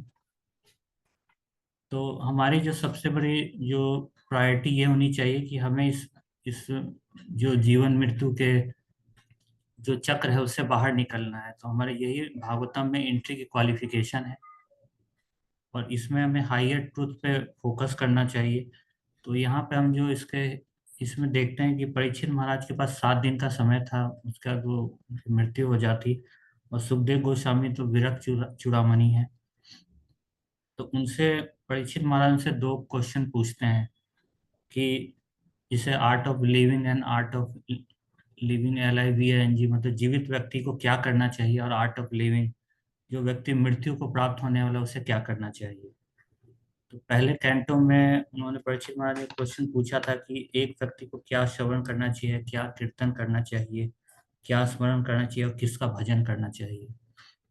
उसके बाद परीक्षित महाराज, चूंकि जब वो राजा थे तो उस समय वो लोकहित का ही कार्य करते थे, जैसे उन्होंने कली को लिमिट कर दिया था उसकी शक्तियों को, ताकि वो उन जो जनता लोग हैं उनको उनकी भलाई हो सके। जब उनकी वो मृत्यु का क्षण भी आया है उस समय वो लोकहित की ही क्वेश्चन कर रहे हैं। तो सुखदेव गोस्वामी जी उनसे काफी प्रसन्न हो जाते हैं, और उनकी प्रशंसा करने में वो उसमें मंगलाचरण भी मतलब उस समय नहीं कि आगे शुरू कर देते हैं। उसमें वो इस श्लोक से शुरू करते हैं, वरिया नेशते प्रश्न कृतो लोकहितम निपः आत्मविद संवतः पुंसाम श्रोतव्यादिषु यह पर। उसके बाद उसमें इसी में वो उनसे प्रश्न इतने खुश हो जाते हैं कि अभी भी वो लोकहित के ही प्रश्न पूछ रहे हैं। तो इसमें प्रभुपाद जी इसमें जैसे बताते हैं कि जैसे वो तो लोकहित की क्वेश्चन पूछ रहे हैं, लेकिन हम लोग जो मनुष्य हैं हम अपने हित के प्रश्न पूछते हैं, अपने सोसाइटी के बारे में पूछते हैं, या देश दुनिया के बारे में पूछते हैं। तो श्रील प्रभुपाद जी कहते हैं कि हमारा जो पूरा मनुष्य का जो पूरा जीवन है वो प्रश्न पूछने, उसका उत्तर देने या प्रश्न का उत्तर ढूंढने में बीतता है, और मनुष्य का पूरा जीवन ही प्रश्न और उत्तर है। इसलिए सभी सनातन धर्मों में ही सब जगह ये प्रश्न उत्तर ही पूछे गए हैं। उसके बाद और इसलिए प्रभुपाद जी ने इसको एक्सटेंडेड सेल्फिशनेस कहा है, और उन्होंने पूछा है कि हमारा परफेक्ट क्वेश्चन क्या हो सकता है। तो हमारा परफेक्ट क्वेश्चन वो है जो हमें भगवान के पास ले जाए। तो और उन्होंने ये भी परीक्षित महाराज ने पूछा कि हमें ये बताइए हमें क्या करना चाहिए और क्या नहीं करना चाहिए। तो इसमें सुखदेव गोस्वामी पहले क्या नहीं करना चाहिए उस पर उन्होंने जोर दिया है। इसमें उन्होंने जैसे कि एक व्यक्ति को मतलब एक जीवन जीने में एक व्यक्ति 2 ही तरह से जीवन जीता है, एक हो गया गृहस्थ और एक गृहमेधी। गृहस्थ व्यक्ति जो होता है जो भगवान और भगवान से जुड़ी चीजों पर उसका फोकस रहता है। गृहमेधी है जो मूर्खता में अपना जीवन जीता है, मेटेरियलिस्टिक लाइफ पे उसका फोकस रहता है, और वो अपना दिन जो है उसके जीवन के लालन पालन में की कोशिश में लगाता है, और रात सोने इंद्रिय सुख में अपना समय बर्बाद करता है। तो धर्म, लेकिन क्या है कि हम मनुष्य और जानवर में यही एक अंतर है कि हम धर्म से जुड़े हुए हैं, और ये धर्म भी हमें विशेष बनाता है। प्रभुपाद जी यहाँ पे एक बड़ा ही अच्छा बोलते हैं कि Prabhupada says that every person around us is a fallible soldier, time will destroy all of them. तो इसमें क्या है कि हम लोग हमारे जितने परिवार सगे संबंधी हैं वो एक न एक दिन धीरे धीरे करके हमें छोड़ के चले जाएंगे। इसका उदाहरण आपने को जिसमें बताया था कि गजेंद्र मोक्ष की जो कथा है उसमें जो हाथी की जब मगरमच्छ से लड़ाई होती है तो उस समय उसे लगता है कि मेरे सब बंधु बांधव मुझे बचा लेंगे, लेकिन जब लड़ाई जैसे जैसे बढ़ती जाती है तो सभी बंधु बांधव से छोड़ के चले जाते हैं। तो इसी तरह से प्रभुपाद जी ने उन सभी को इस मटेरियल वर्ल्ड को उन्होंने वर्ल्ड ऑफ डेथ बताया है, और हम सभी को जो पीपल हैं उनको सबको एक आर्मी ऑफ बबल्स बताया है कि जो बबल वाली आर्मी तो कुछ कर नहीं सकती है। यहाँ पे एक कर्मी के बारे में बताया गया है कि जो व्यक्ति जो अपने सुख सुविधाओं को बढ़ाने और धनार्जन में अपना समय व्यतीत करता है, उसी में से कुछ व्यक्ति होते हैं जो ये सोचते हैं कि नहीं, जीवन कुछ और चीज के लिए मिला है, तो वो कुछ जानने की कोशिश करते हैं, तो उसको ज्ञानी कहा जाता है। उसी में एक आदि शंकराचार्य जी ने लिखा था कि पुनरपि जन्मम पुनरपि मरणम पुनरपि जननी जठरे शयनम इस संसारे बहुत दुस्तारे कृपया पारे पाही मुरारे। मतलब हमारा हर दिन में यही घटित हो रहा है कि हम एक जन्म दे रहे हैं, फिर उसके बाद मर रहे हैं, फिर जन्म दे रहे हैं। तो इस यहाँ पे जो भी इस संसार से निकलने का रास्ता न ज्ञानी के पास है, ना ही कर्मी के पास है, परंतु न ज्ञानी हार मानना चाहता है, न ही कर्मी हार मानना चाहता है। वो आदमी अपना प्रयास करता रहता है, वो मरता रहता है, जीता रहता है, और उसे समझ नहीं आता उसे कौन बचाएगा। यहाँ प्रभुपाद जी कहते हैं कि everybody is a dead body flapping only for a few days and yet all the energy of a human life is being wasted in decoration of the dead body. हम ये अपने एक डेड, मतलब ये जो बॉडी है जो हमारा खत्म हो जाने वाला, हम उसी के डेकोरेशन पर पूरा समय लगा रहे हैं, और हम अपने मतलब इसको भगवान से जोड़ने का प्रयास नहीं कर रहे हैं। तो इसमें जो हम प्रभुपाद जी कहते हैं कि हम लोग मिसगाइडेड हैं, तो उसका उसका वो रास्ता बताते हैं कि हम मिसगाइडेड को, कि a person should perfectly and scrutinizingly listen about God and act on it, always remember God। इसका इसमें वो बता रहे हैं कि केवल हमें ध्यान से केवल सुनना नहीं होगा, उसमें कुछ एक्ट भी करना होगा, और केवल एक्ट से ही काम नहीं बनेगा, इससे हमें कुछ याद भी रखना पड़ेगा। लेकिन इसमें यही है कि हम लोग जो इस समय हम लोग की थोड़ी बुद्धि जो कम है, तो हम क्या उसको अच्छे से सुन नहीं पाते हैं, सुन नहीं पाते तो याद नहीं रख पाते हैं। तो उसका वो उपाय बता रहे हैं कि इसमें गाइडेंस का क्या तरीका होगा। तो उसमें अच्छा बुरा जो है हमें भगवान से जोड़ के देखना पड़ेगा, और अपना जो स्वामित्व का जो भाव है उसे छोड़कर हमें भगवान को स्वामी समझना होगा, और जो ये करेगा उसके लिए उसका सब कुछ सुधर जाएगा। तो ये कौन कर सकता है? तो इसमें वही जो कर सकता है जो परफेक्टली स्क्रूटिनाइजिंगली सुनेगा, उसमें मनन करेगा, फिर मनन करने के बाद उस पर क्रियान्वयन करेगा, और और और जो उस बात को जिसने समझ लिया उसे हमेशा अपने जीवन में उतारेगा और याद रखेगा। तो ये सब कैसे होगा? इसका उपाय है ये है कि हमें भक्तों का संग हमें चाहिए, क्योंकि भक्तों का संग ही हमें भगवान का संग दिलाएगा, और भगवान का संग हमारे सारे भय को दूर करेगा। और परफेक्टली सुनने वाला ही व्यक्ति जो है अंत में क्या अभय बन जाएगा, और इसलिए श्री प्रभुपाद जी को अभय चरणारविंद कहते हैं। और इसमें आपने पूछा था कि भक्ति हमारी अच्छी चल रही है कि नहीं चल रही है अच्छी, उसका एक क्वेश्चन हम पूछ सकते हैं। उसमें ये था कि अगर हमें भय, हमें मतलब कुछ दिनों में अगर हमको कोई भय हमें लग रहा है, मतलब हमारी भक्ति अभी उतनी अच्छी नहीं है, और हमारा भय अगर धीरे धीरे खत्म हो रहा है, मतलब भक्ति अच्छी चल रही है। इसी में क्या है कि एक योगी व्यक्ति है कि जो वो ये प्रयास करता है कि किसी प्रकार से इस संसार के प्रपंच से छूट जाए, और उसका भगवान के प्रति अत्यधिक लगाव नहीं होता, उसका भगवान के प्रति उतना कंसेप्ट क्लियर नहीं होता है, इसलिए वो किसी तरह से संसार से छूट जाए, ऐसा वो देखता है कि आगे देखेंगे फिर क्या होता है। तो यहाँ सुखदेव गोस्वामी एक बात अच्छे से स्टेबलाइज करना चाहते हैं, स्टैब्लिश करना चाहते हैं कि भगवान का श्रवण कितना महत्वपूर्ण है, और उस श्रवण से क्या होगा। इसमें था कि एक श्लोक था कि तस्मात् भारत सर्वात्मा भगवान ईश्वरो हरि श्रोतवस्य कृतवस्य स्मर्तवस्य इक्षताम भयम। तो अभय होने का रास्ता ये है कि हमें भगवान के बारे में सुनना चाहिए, फिर उसको ग्लोरीफाई या गुणगान करना चाहिए, फिर उसको याद रखना चाहिए। तो इस तरह से उसमें था कि जैसे जैसे भगवान को भी समझने के लिए तीन जैसे कैटेगरी है। तो इसमें भक्त जो है भगवान पे ध्यान करते हैं, और जो ज्ञानी व्यक्ति होते हैं वो ईश्वर या वेदी भक्ति से भगवान को जानने की प्रयास करते हैं। योगी जो है परमात्मा पे ध्यान करते हैं। परमात्मा पे ध्यान करने वाला परमात्मा को प्राप्त होता है, भगवान पे ध्यान करने वाला भगवान को प्राप्त होता है। यह सब भगवत गीता में भी भगवान ने बताया है। तो इसमें यह है कि किसी भी योगी का परफेक्शन तब होता है जब अपने योग से भक्ति को जोड़ता है। किसी कर्मी का परफेक्शन तब होता है जब उसमें कर्म में भक्ति को जोड़ता है, और किसी ज्ञानी का परफेक्शन तब होता है जब ज्ञान में अपने भक्ति को जोड़ता है। इससे ये एक चीज तो निकल के आती है कि प्रकाष्ठा हर मतलब भक्ति ही सभी चीज की है।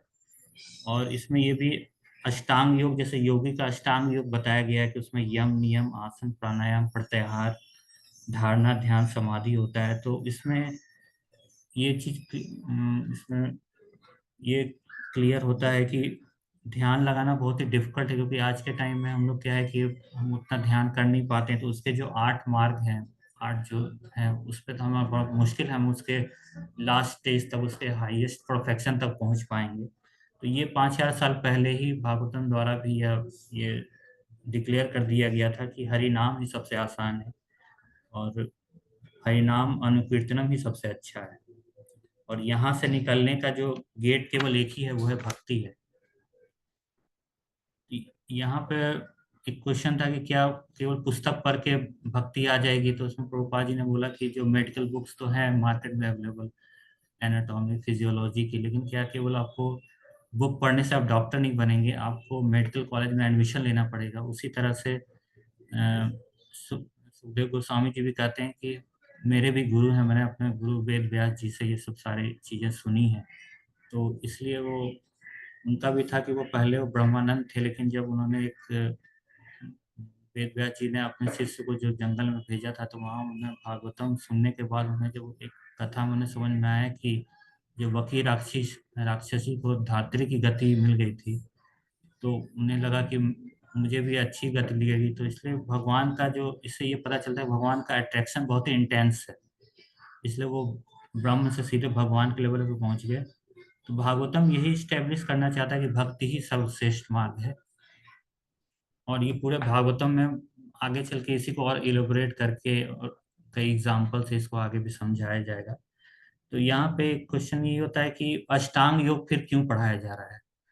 तो उसमें ये था कि जब वहाँ पे सुखदेव गोस्वामी जी जब परीक्षित महाराज को ये सब चीज़ें बता रहे थे, तो वहाँ हजारों लाखों की संख्या में वहाँ पे ज्ञानी योगी भी थे।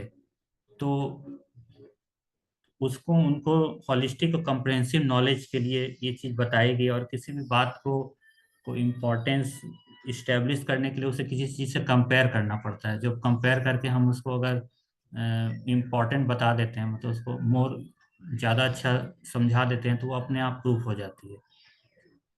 तो इसमें एक इसी में अष्टांग योग में एक धारणा आती है, जिसमें किसी वस्तु पर जब हम ध्यान केंद्रित करते हैं, करने का प्रयास करते हैं, तो उसे धारणा कहते हैं। और उसी में जिस वस्तु पर हमारा ध्यान जो केंद्रित कर रहे हैं, उसे धारणा आश्रय कहते हैं। तो जो परमात्मा पे ध्यान लगाते हैं, उनका ध्यान आश्रय जो है वो उनके परमात्मा में जो हृदय में होता है। योगी का ध्यान आश्रय उसके ध्वनि पे या ब्रह्म ज्योति जो लाइट के रूप में होता है उस पे होता है। भक्त का धारणा आश्रय भगवान पे होता है। तो जो योगी होता है वो इस संसार में ही भगवान, चूंकि उसका धारणा आश्रय संसार है, इसलिए वो संसार में भगवान को किसी रूप को देखने का प्रयास करता है। तो उसी को एक विराट रूप कहते हैं। तो ये लेकिन भगवत गीता में जो भगवान ने अपना विराट रूप दिखाया उससे अलग है। और वो इस संसार में भगवान को देखता है, तो सूर्य को वो भगवान की आंखें समझता है, लोक और ग्रह को भगवान का शरीर समझता है, ब्रह्मलोक को भगवान का सिर समझता है, पाताल लोक को भगवान के पैर समझता है, पेड़ पहाड़ आदि को भगवान की नसें समझता है। तो यहाँ पे हम कब फिर यहाँ पे अपने मन को कैसे कंट्रोल किया जा सकता है, तो जब हम अपने चिंतन या कंटेम्पलेशन को जब प्यूरिफाई करेंगे, तब हम अपने मन को कंट्रोल कर सकते हैं। इसमें जैसे 3 लेवल पर भगवान को समझा जा सकता है, उसी 3 लेवल पर भगवान पर कॉन्सेंट्रेट भी किया जा सकता है, और 3 लेवल पर भी धारणा आश्रय बनते हैं। तो मन को कैसे कंट्रोल करेंगे, तो मन को कंट्रोल करने के लिए अपने अपने कंटेम्पलेशन को प्यूरिफाई करना पड़ेगा। जो हमें सोचते हैं उसे शुद्ध करना पड़ेगा। सोच कैसे शुद्ध होगी, इसमें है कि जिसका अटैचमेंट संसार से बहुत ज्यादा है, तो उसे भगवान के किसी एक फॉर्म पे अपने को अट्रैक्शन डेवलप करना पड़ेगा। जैसे जैसे वो अट्रैक्शन बढ़ेगा, तो उसका क्या है कि वो संसार से अट्रैक्शन कम होगा, और उसे रियलाइज होगा कि भगवान तो इससे कहीं अधिक सुंदर है, उनका इससे कहीं अधिक, उनका काफी दिव्य रूप है। तो ये बात जो धीरे धीरे उसे समझ में आएगी। इसलिए धारणा आश्रय को क्या है, ये धारणा आश्रय का एक पार्ट है। इसी को टेक्निकली क्रमिक मुक्ति कहा जाता है, कि धीरे धीरे हम भक्ति की ओर जैसे हम अग्रसर होते हैं, तो जैसे जो योगी, ज्ञानी और कर्मी हैं, ये क्या है कि एक सीढ़ी से धीरे धीरे करके भगवान की तरफ बढ़ते हैं। लेकिन जो भक्त होते हैं वो एलिवेटर यूज करते हैं, सीधे 0 से 100 तक पहुंच सकते हैं। तो ध्यान आश्रय क्या है कि ये माइंड का प्यूरिफिकेशन का गेम है। और इसमें प्रभु जी आपने इसके आखिरी में ये बताया था कि इससे हमें 3 प्रैक्टिकल एप्लीकेशन इसमें होता है कि हमें, जैसे माया अभी तक हमें हजारों लाखों साल से चीट करते आई है, कई जन्मों से हमें चीट कर रही थी, हमें माया को भी इस बार चीट करना है। और इसमें आपने एग्जाम्पल बताया था कि हम लोग की एवरेज आयु 79 ईयर्स है, और उसमें प्रभु जी की करीब 1/3 में सोने में निकल जाता है, और उसके बाद करीब 7 साल और सोने के प्रयास में हमारा निकल जाता है, 13 साल हमारा कहीं आना जाना काम करने में निकल जाता है, 8 साल टीवी इंटरटेनमेंट में निकल जाता है, और इसके अलावा 4.5 साल तक हम भोजन में हमारा समय निकल जाता है, और अभी सोशल मीडिया पे हमारा समय निकल रहा है, तो करीब 3 साल उसमें निकल जाता है। तो कुल मिला के हमारे 8 साल बचते हैं 79 में। उसमें भी कहीं आना जाना, नहाना धोना, टाइम पास, उसके बाद भक्ति के लिए हमें पास बस 1-2 साल ही बचते हैं। तो यहीं पे हमें माया को चीट करके हमें ये भक्ति का जो समय है भी हमें उनके लिए, भगवान के लिए और निकालना चाहिए। और आपने एक और चीज इसमें 3 पॉइंट में, दूसरा पॉइंट था कि हमें भक्ति को प्रायोरिटी देना चाहिए, और इसके लिए क्या हमें स्क्रिप्चर्स पढ़ना चाहिए, और उस स्क्रिप्चर्स में जो दिए हैं उसको प्रैक्टिकल हम लाइफ में कैसे अप्लाई कर पाएंगे, उसके लिए कोशिश करना चाहिए। और जो हम कहीं से ये जो पढ़ते हैं वो हमें लोगों के बीच शेयर करना चाहिए, अपना अंडरस्टैंडिंग और रियलाइजेशन, तभी हमें धीरे धीरे मन में ये मतलब बढ़ती जाएगी कि हमें ये सब और इस पर ध्यान देना है। और तीसरा पॉइंट था कि आपने पूछा था कि हमारा ध्यान आश्रय क्या है, क्योंकि ध्यान आश्रय का मतलब होता है कि जहाँ हम सबसे ज़्यादा अपना ध्यान रखते हैं। तो अगर हमारा ध्यान आश्रय भगवान नहीं है तो हम कोशिश करें कि उनकी तरफ अपना ध्यान अपना धीरे धीरे बढ़ाएं। अगर अभी नहीं है, बिल्कुल ज़ीरो है, तो उसमें कोशिश करें। कुल मिला के भागवतम का सार यही है कि हम हरि नाम का अनुकीर्तन को समझना चाहिए, और मन को कंट्रोल करने के लिए हमें क्यों ना भक्ति का मार्ग अपनाया जाए, क्यों हमें सीढ़ी से क्यों जाए, हमें एलिवेटर का यूज करना चाहिए। और इसी में अंकित प्रभु जी ने बताया था कि इसमें कांस्टेंट चैंटिंग करना चाहिए, और हमें महाजन का को फॉलो करना चाहिए। और क्योंकि वरिष्ठ रोल मॉडल का अनुभव हम करते हैं, तो उसी से हमें मन को कंट्रोल करने का यही मंत्र है हमारा। और सबसे बड़ी पोजीशन हमारे आज के टाइम में यही है कि चैतन्य महाप्रभु के जो हरे कृष्ण महामंत्र जो हमें प्रचार करने के लिए बोला है, तो उस पर हम अपना ध्यान लगाएं, तो हम ये सब मन को भी नियंत्रित कर पाएंगे। ये अर्जेंसी है भक्ति करना। तो ये अंत में ये आपको बहुत बहुत धन्यवाद करना चाहूँगा, और अंकित प्रभु जी का, इस देश अलंक कृष्ण प्रभु जी का, सलोनी माता जी का, कि उनके नोट्स और ये सब से मुझे बहुत मदद। थैंक यू प्रभु जी, बहुत सुंदर तरीके से आपने बिल्कुल उस टाइम फ्रेम में समराइज कर दिया। वो करीब मुझे लगता है 1-1.25 घंटे का सेशन रहा होगा, उसको आपने 10-12 मिनट में इतना सुंदर तरीके से समराइज किया। मैं वही देख रहा था कि कौन सा पॉइंट छूटेगा तो मैं बताऊंगा, लेकिन कोई पॉइंट छूटा नहीं है तो I am so thankful to you. महत्वपूर्ण बात है कि वो अंत में जो हमने 3 प्रश्न प्रभु जी ने बहुत अच्छे से हमें बताए, उस सत्र का पूरा सार वही 3 प्रश्न थे कि क्या आप अपनी भक्ति को अपने जीवन में प्रायोरिटाइज करते हो, आपका ध्यान आश्रय क्या है, किस चीज़ पे आपका ज़्यादा करके ध्यान जाता है। अगर हम ये 2 चीज़ पे भी कंtemplate करने लगे अपने जीवन में, और अगर हम वो मेडिटेशन करने लगे कि अगर हम 80 साल भी जिए तो प्रैक्टिकली भक्ति करने के लिए हमारे पास बहुत सिंसियर और सीरियस भी रहे तो 2-3 साल 4 साल से ज़्यादा नहीं है। तो हमको कितना सीरियस होना चाहिए वो भी हम में से किसी को पता नहीं कि हम इतने साल जिएंगे या नहीं जिएंगे। बहुत सुंदर प्रभु जी ने समराइज किया, और मैं तो आग्रह करूंगा प्रभु जी से कि इसी प्रकार से कृपा करते रहें। अगला सेशन भी आप ही समराइज करिए, जब भी आपको समय मिले आप मुझे बता दीजिएगा। कोशिश करूँगा। जी जी, थैंक यू सो मच प्रभु जी, बहुत अच्छे से प्रभु जी ने समराइज़ किया। और ये हम क्यों समराइज़ कर रहे हैं, जैसे हमने पहले भी चालू किया था फिर हम पहले स्कंद पे आके रुक गए थे, ये इसलिए कर रहे हैं कि अब हम ऑलमोस्ट 50th सेशन में जाने वाले, तो पिछले 50 सेशन लगभग हो चुके, तो तो उन 50 सेशन में हमने क्या सीखा, अगर हम बीच-बीच में याद नहीं करेंगे तो भूलते जाएँगे। दूसरी बात, याद करेंगे तो देखिए कितना अच्छा कोरिलेशन हुआ कि वहाँ भी अभय की बात हो रही थी, आज के सेशन में भी अभय की बात हुई। आज के सेशन में भी जो है ध्यान की बात हुई, गुरु के महत्व की बात हुई। उस सेशन के अंदर भी हमने भक्तों के संग के महत्व की चर्चा की थी।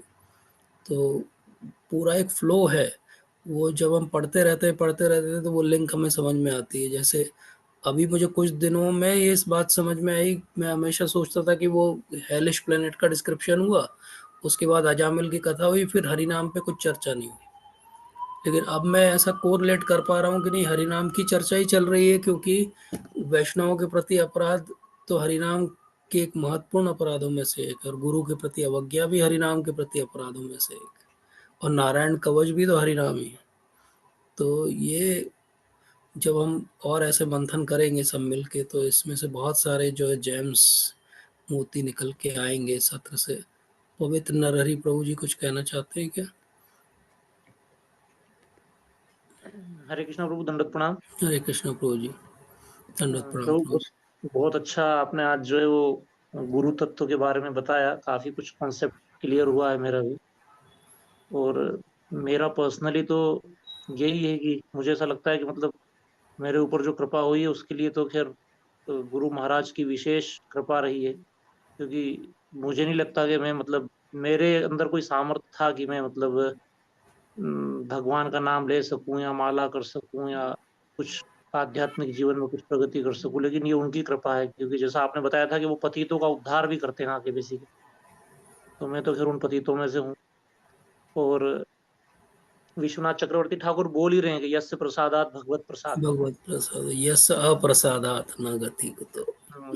तो जब तक हम गुरु को प्रसन्न नहीं करेंगे तब तक हमें भगवान की कृपा मिलेगी भी नहीं। और आपने बड़ा अच्छा बताया था, 7, 8, 9 चैप्टर में, 7वें चैप्टर में ही है कि भगवान स्वयं बोल रहे हैं कि जो है वो गुरु है उनको साक्षात भगवान ही मानना है। वो 7वें चैप्टर में शुरू में ही बोल रहे हैं, आई थिंक 14-15वें श्लोक में ही बोल रहे हो कि आचार्य विजायनी आन। बेजानी हाँ, यस। विजानी आन। और कि प्रभुपाद का आप फेवरेट फ्रेज था, वो कितनी बार इसको कोट करते हैं। यस यस, वो बहुत ये चीज खैर जो हम गुरु धारण कर रहे हैं तो हमें सबसे पहले तो ये समझना चाहिए कि भाई गुरु जो है वो हमारे लिए भगवान ही है। और नरोत्तम दास ठाकुर भी बोल रहे हैं बाद में कि ये चक्षुदान दिलो यही जन्म दिलो जन्म ये प्रभु से। जन्मे जन्मे प्रभु सही, हाँ, दिव्य तो ज्ञान है प्रकाश। दिव्य ज्ञान। और जैसा आप से हम लोगों ने सीखा है, या जैसा हम लोगों ने भक्ति मार्ग में आके सीखा है कि हम लोग तो शुरू में बोलते ही हैं ओम अज्ञान तिमिरान्धस्य ज्ञानांजन शलाकया। मतलब हमें तो कुछ था ही नहीं, हमारे पास तो जो कुछ भी है वो आपकी वजह से ही सब कुछ हो पा रहा है। ज्ञान जो है वो गुरु से ही मिल रहा है। और गुरु को साधारण तो हमें समझना ही नहीं चाहिए, क्योंकि मैं भी पीछे एक लेक्चर सुन रहा था तो उसमें प्रभु जी यही बता रहे थे कि महाराज का लेक्चर था, तो उसमें यही बता रहे थे कि गुरु बेसिकली हमारे लिए पायदान नीचे उतर कर आ रहे हैं। अगर हम उनको साधारण मनुष्य समझ रहे हैं तो ये तो फिर हमारी मूर्खता है ही, प्रभुपाद क्योंकि बहुत वो अच्छा तो हमारे उदाहरण लिए। देते हैं कि एक नर्सरी की टीचर जो रहती है, वो जी ABCD जी। लिखती है बोर्ड पे या बच्चे का हाथ पकड़ के लिखवाती है, तो ये नहीं सोचना चाहिए कि उसको बस ABCD आती है। वो हम्म। आज उस बच्चे के स्तर पे उतर के ABCD लिखवा रही है उसको। वो हो सकता है बिल्कुल स्वयं बिल्कुल PhD हो। तो बिल्कुल बिल्कुल। वो यही बहुत बात बहुत अच्छा है। और वो हमारे लिए नीचे उतर कर आ रहे हैं और हमको ये समझाने के लिए कि भाई वो, चूंकि हम लोग स्पेशली मैं अपनी बात करूं तो बोला हम मैं पतित हूँ इसलिए वो नीचे आए हैं हमारे लिए। तो हमें समझना चाहिए कि वो जो है वो हमारी तरह उनका स्तर नहीं है। जैसा आपने भी पीछे 1-2 सेशन में या शायद लास्ट सेशन में ही बताया था कि नामाचार्य हरिदास ठाकुर जो है उनको, वो जो अपना माला किया करते थे तो बहुत एकांत में किया करते थे, तो उनको जो है वो अनुकरण करके कुछ प्रभुपाद के है। भक्त जो है हाँ, वो चले पिछले सेशन हैं। में बात की तो थी हमने जी। तो वो कितना अच्छा एग्जाम्पल है हमारे लिए कि हम उनको अनुकरण कर रहे हैं, क्योंकि वो साधारण मनुष्य हैं ही नहीं, हम उनका अनुकरण कर क्यों रहे हैं। और वो तो मैं महाराज का लेक्चर सुन रहा था तो वो यही कह रहे थे कि जितने भी हमारे गुरु हैं सभी तुरीय अवस्था में। तुरीय अवस्था में। ये पिछले वो तो तुरीय सत्र अवस्था में। में तो जो पर्पट्स है, उसमें भी प्रभुपाद भी ये तुरीय शब्द जो है वो उपयोग करते हैं। तुरीय अवस्था है, जी जी, स्वप्न ये जागृति बोला। सुषुप्ति के आगे है तुरीय। हाँ यस। हाँ। वो उसमें प्रभुपाद का मैं एक वो प्रभुपाद के एक डिसाइपल है, मैं उनका नाम भूल रहा हूँ, वो शायद प्रभुपाद जो जो जिसमें उनमें उनने अपना बताया है कि भाई प्रभुपाद जो है वो सिर्फ 3 घंटा सोते थे, तो वो एक बार थोड़ा सा चेक कर रहे थे कि प्रभुपाद आखिर सोते या नहीं सोते, तो ऊपर से खिड़की सच्चिदानंद से, स्वामी महाराज, यस सच्चिदानंद सच्चिदानंद स्वामी स्वामी महाराज, महाराज सच्चिदानंद स्वामी महाराज, महाराज तो ने जो बुक लिखी है हरि नाम के ऊपर, जी उसमें वो जी जी शुरू के इंट्रोडक्शन में ये घटना लिखते हैं जी कि वो पाइप जी से जी ऊपर चढ़ के गए जी जी देखने जी के लिए जी कि क्या कर रहे हैं प्रभुपाद। तो हाँ प्रभुपाद वो जो 3 घंटे रेस्ट भी कर रहे थे, तो हर सांस में वो हरि नाम ले रहे थे। हाँ, यस यस यस, तो और वो वो अगले दिन, वो उनको लगता है वो सो रहे हैं, तो प्रभुपाद को पता नहीं चला। अगले दिन वो पकड़ लेते हैं उनको और बोलते हैं कि जी अच्छा तुम गुरु को चेक करोगे। जी तो ये चीज तो खैर बहुत अच्छा आपने बताया, और ये मेरी तो खैर इतनी कोई इतना वो नहीं है कि गुरु महाराज की बहुत विशेष कृपा रही। प्रभु जी, मेरा थोड़ा सा एक क्वेश्चन था कि कई बार जैसे मैं जो है पर्सनली अपनी बात करूं, तो मैं महाराज के लेक्चर मतलब नहीं सुन पाता हूँ, प्रभुपाद के लेक्चर सुनता हूँ, बुक्स भी प्रभुपाद की ही पढ़ रहा हूँ, महाराज के लेक्चर, लेकिन मैं टाइम, हो सकता है टाइम मैनेजमेंट मेरा इतना अच्छा नहीं है, मेरे को इतना ज्यादा टाइम मैनेजमेंट आता नहीं है, तो ये भी मेरा एक अपराध की श्रेणी में ही आता है।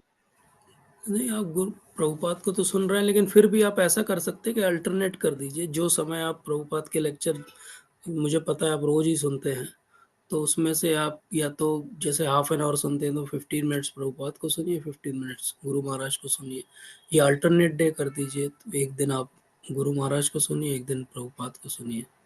जिन लोगों को ड्राइव करना पड़ता है या कहीं आना जाना पड़ता है, उनके लिए तो बेस्ट है गैजेट्स को यूज़ करें, पेन ड्राइव में जी डाल दें लेक्चर, या सेव कर लें एक हफ्ते में क्या सुनना है एक फोल्डर में, और उस टाइम को जहाँ मिले उसको यूटिलाइज कर लें। That is a good way.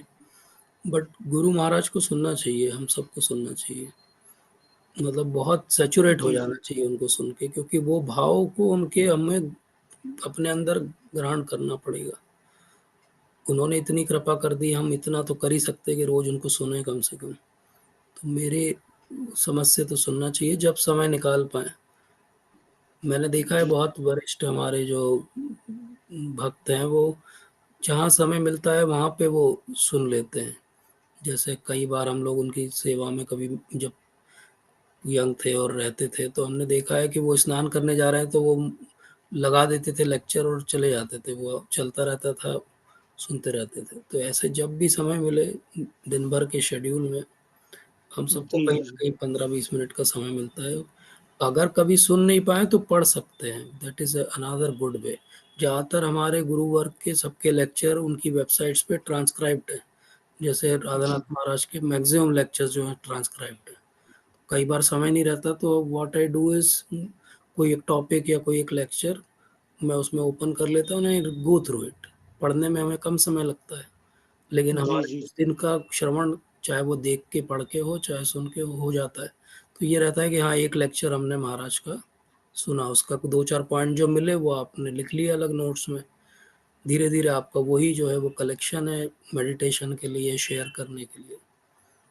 तो दैट जी इज़ जी वन गुड वे। प्रभु जी, प्रभुपाद के भी सारे लेक्चर ट्रांसक्राइब्ड हैं, वो भी पूरे जी टाइप्ड हैं। तो कभी अगर समय नहीं है तो just scroll through it, that is a good वे। तो नॉर्मली व्हाट आई डू, मैं रात को सोने के पहले प्रभुपाद के एक लेक्चर को आई स्क्रॉल थ्रू इट। मोस्टली उसी में से एक part I share in Telegram also, कि उस लेक्चर की जो भी एक टीचिंग रहती है, तो एक लेक्चर भी आपका हो गया और आपने शेयर भी कर दिया सबके साथ, जिसकी भी इच्छा हो पढ़ सकता है उसको। तो that is a good way. जी अगर कुछ भी नहीं हो तो कुछ नहीं, टेलीग्राम का हमारा जो ग्रुप है, अपना जो ग्रुप है उसको खोलिए। उसमें सब भक्त बहुत रेगुलरली माता जी, प्रभु जी शेयर करते हैं, अंकित प्रभु जी सब। तो आपको 5-6 तो आपको रोज़ की टीचिंग्स वहीं से मिल जाएंगी। आप कुछ नहीं कर पाए, बहुत बिजी थे, कुछ मत करिए, वो टेलीग्राम का ग्रुप खोलिए, वो 5 आपको बिल्कुल एकदम नेक्टर मिल जाएगा वहाँ पे। 5 उतना भी अगर हम पढ़ लेंगे तो हमने कुछ तो दिन भर में ग्रैस्प कर ही लिया। जी जी प्रभु जी। ये सबके लिए है प्रभु जी। आप तो वैसे बहुत अच्छे से सुन रहे हैं, पर्टिकुलरली आपके लिए नहीं कह रहा था मैं, बट हम सबके लिए, कि वो मैकेनिकल ना बने उसको शेयर करना, सब लोग पढ़ते भी रहें तो सबको भी उससे बेनिफिट हो। जी प्रभु जी। ठीक है प्रभु जी, तो हम आज का सत्र यहीं विराम देते हैं। जी जी आप सबका बहुत बहुत धन्यवाद। वाञ्छाकल्पतरुभ्यश्च कृपा सिन्धुभ्यैव च पतितानां पावनेभ्यो वैष्णवेभ्यो नमः। हरे कृष्णा। हरे कृष्ण श्रील भाई। प्रभुपाद की जय। ग्रंथराज श्रीमद् भागवतम की जय।